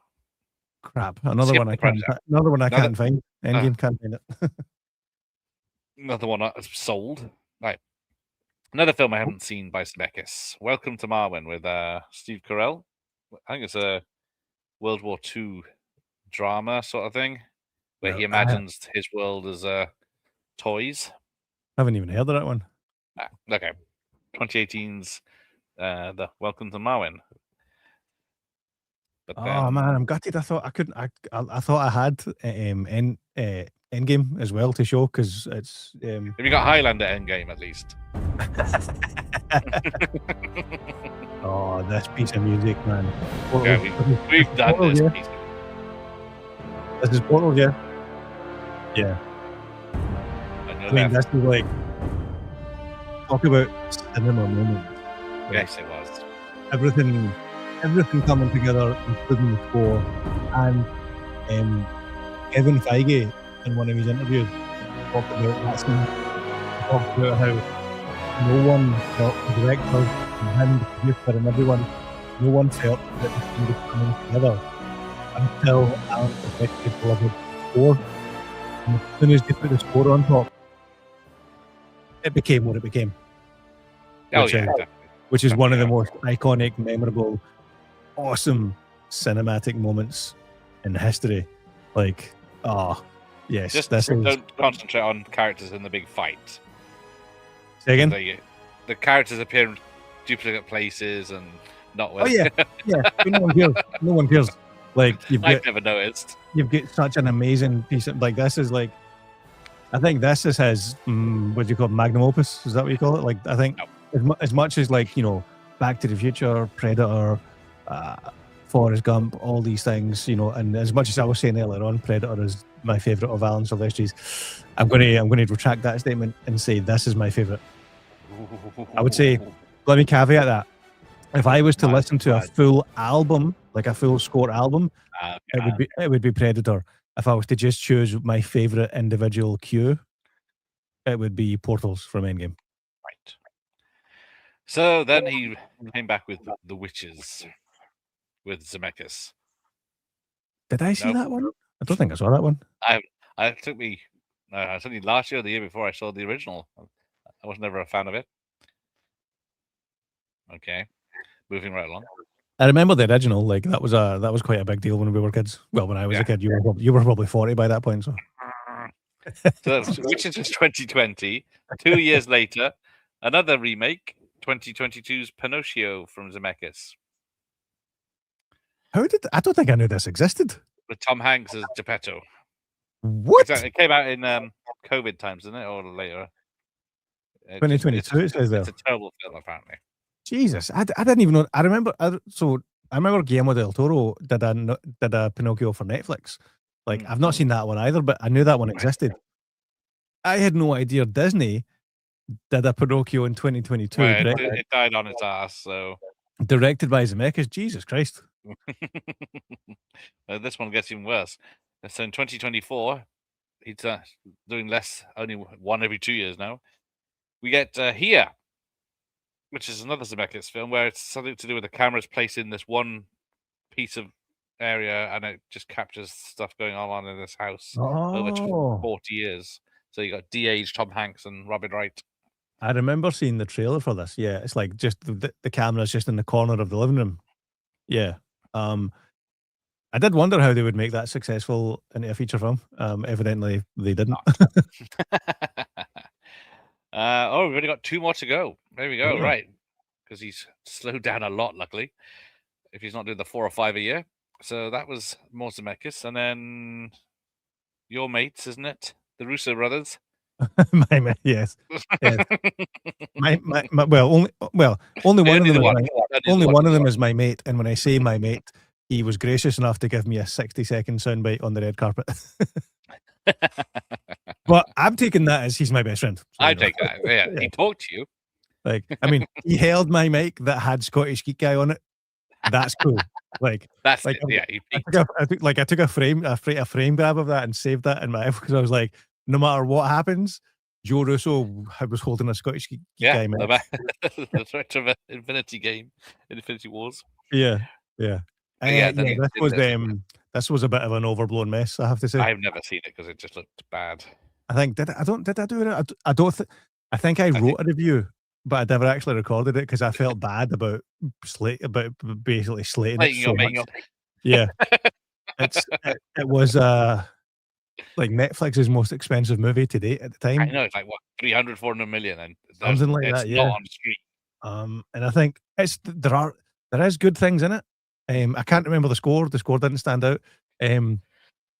There's good things in it, but there's something about it just felt like unfinished. And I'm not talking about the CGI because the CGI, to be fair, was flawless. Like you can see where the 300 million has went. The CGI, even though it never saw the light of day in the cinema, the CGI is flawless. But Chris Pratt is Chris Pratt. Like, and Millie Bobby Brown, it felt like she was acting in a different movie. So I'm not sure what was happening there. It's supposed to be another franchise starter, wasn't it? Yeah, no, that based was on a comic book or graphic novel. Sorry, I think it was a graphic novel. Yeah, that wasn't a memorable movie. It's not one I think I would ever sit down and watch again. And then did you say Shane Black, writer of Lethal Weapon and Long Kiss Goodnight? Yeah, last year's Play Dirty, based on the Parker books, which Parker was a film with Statham. Statham, yes. Because Statham and J-Lo did the Parker movie, didn't they? That's it. Yes, I remember that one. So this is the same character, but it's not great, unfortunately. I don't think I didn't see that. I remember seeing it. CGI heavy for a start. I remember seeing it advertised, but I never watched it. Unfortunately, yeah. Shane Black's last written and directed by. Wait, did Shane Black die? Well, I mean, it's killed his career, probably. The way you said that, I was like, shit, when did he die? Shane Black is alive and well, everyone. But he wouldn't come on my show. Right. So, there we go. Now we got 4 things coming up. Practical Magic 2, we mentioned. Behemoth, which I have no idea. And 2 Avengers films he's doing. Ah. But Behemoth is from Tony Gilroy. Like follows a musician from a family of musicians who returns to Los Angeles. A love letter to music of the movies. Pedro Pascal, of course, as token actor. Hang on. A love letter to the music of the movies and the people who make it. That kind of sounds right up our street if we're talking about movie music. Hopefully, yes. But then Secret Speaking Wars. of right up our street, Doomsday and Secret Wars. Yes. Yeah, it just reuse Infinity War and Endgame. I'm okay with that. I'm 100% okay with that. Like I said, Excellent. Portals is like god tier. That queue is amazing. It's nice. So, It is good. happy if they just reuse that for all of it. 2 hours. Yeah. Or is it 4.5? Well, probably 5 hours of Portals playing in a loop. So Doomsday is in post-production, it says there. I don't know if they were filming Doomsday and Secret Wars back to back. I don't think they are. I think they're just filming Doomsday. So who knows? They didn't Maybe do it with Infinity War, did they? no, they did. They did film them back to back. Did they? Even though they were in Glasgow as well at one point, weren't they? I don't think they were ever in Glasgow. They were in Edinburgh, and they were in other places around central Scotland, but I don't think they were ever in Glasgow. Got to do it right for the American audience, otherwise they won't know what you're on about. But definitely Edinburgh, and I think they shot some stuff in the studios in Cumbernauld, which is in between Glasgow and Edinburgh. Yeah, so it's Secret Wars. If who knows, they might end up going with a different composer. You never know. Well, it does say pitch, doesn't it? So yeah, that's because I'm looking at it. How does IMDb classify that as? It's like it's probably going to be him. Retired. Right, let's check in on the chat and see what the poll is at. The poll says has Predator won. I know. So Avengers are still in last place with 0%. Forrest Gump is in third place. Forrest Gump is third place with 10%. Joint first, Back to the Future and Predator with 45%. So we need someone to vote. Too late. Someone has to vote so we can get a winner. Jump into the poll at the top of the chat. Someone vote. Poll at the top of the chat. I don't know if it appears, even if you scroll down the chat, but it should be. It should appear if you scroll up to the top of the chat. Unfortunately, I can't see anything on my end. Even my own channel, I can't see it. But as it stands, it's joint first. But what happens if two people vote for different films? Well, we don't want that. We need that. Okay, next vote. Next goal wins. Next goal wins. Next vote wins. Next vote. It's done. Right. So there we go. That was. I don't think I've got anything else after this. Hang on. I think the video just ends. There we go. Yeah. I did something right. Jump into the comments. There's a few random last week comments to go through. What's your favourite juice? Not to be cliche. Goodness. Oh, is that clever? It looks at your eyes. Banoffee. I don't know. I don't really drink juice. Apple, I guess, is a safe bet. But yeah. What's your favourite beer then? You're probably a beer man. What's your favourite beer? No, I don't have a favourite beer. I have a favourite brewery, which is the Pinkers, which is down the road. Of course, you're one of those IPA wankers. That makes sense. You saw that? Right. If there's no change on the chat, it's getting close to midnight. Yeah, this took longer than I thought it would because he's got way. Did it? Filmography is much more dense than I anticipated. Yes, he is all over the place with his genre. I feel bad as well because when we did the James Horner one, I think we between the two of us we'd saw 95% of those movies. When we did the Hans Zimmer one, I think just me alone I'd saw 99% of his movies. Yes. Whereas this one, when we talked about doing Alan Silvestri, in my mind I'm like, yeah, Predator, Back to the Future, Avengers, yeah, great, and that's brilliant. But then as we're going through the IMDb list, I'm like, yeah, I've not seen half of these movies. He's too. What's the word? He's too efficient, too prolific. He is. He just 3 or 4 soundtracks or scores a year in the 80s and 90s. He is. And it's not like he's churning out crap. I mean, no. Over 4 decades, he's got Oscar-worthy, amazing scores in every decade. He did, yes. Nominated twice, did not win. Which two was he nominated for? That's not something I knew you were going to say that. I thought so I can write it down. It's on in front of you. If you're on IMDb, it's at the top. But thanks for saying that, Shane. Thanks for tuning in. Good to have you here. Anyway, let's go. Yes. Bedtime. That was a long one. Thanks for tuning in, guys. Who knows what's next? Not me. Right. Thank you, Jimmy. Anyway, you can go back to your lovely studio and interview people again. Well, no, I mean, not right now. Right now, I'm going to go to bed. Okay. That's a lie. That's a lie. I'm going to go Okay, next. Russo on. I'm going to go next door and watch a movie. I am back in the studio tomorrow, though, interviewing some musicians. Ooh, is it Sting? Yeah. You'll have to watch and find out. Which Sting? He admitted it. I'll say I'm not going to say it is. I'm not going to say it isn't. What I will say is, don't be disappointed if it isn't. We've built it up now. Right. Anyway, take care, everyone. I've nearly left the studio instead of ended the stream then because of you, but left you on your own. That's how rude this man is. Good night. And I can't remember when I've had a more pleasant day. Until we meet again.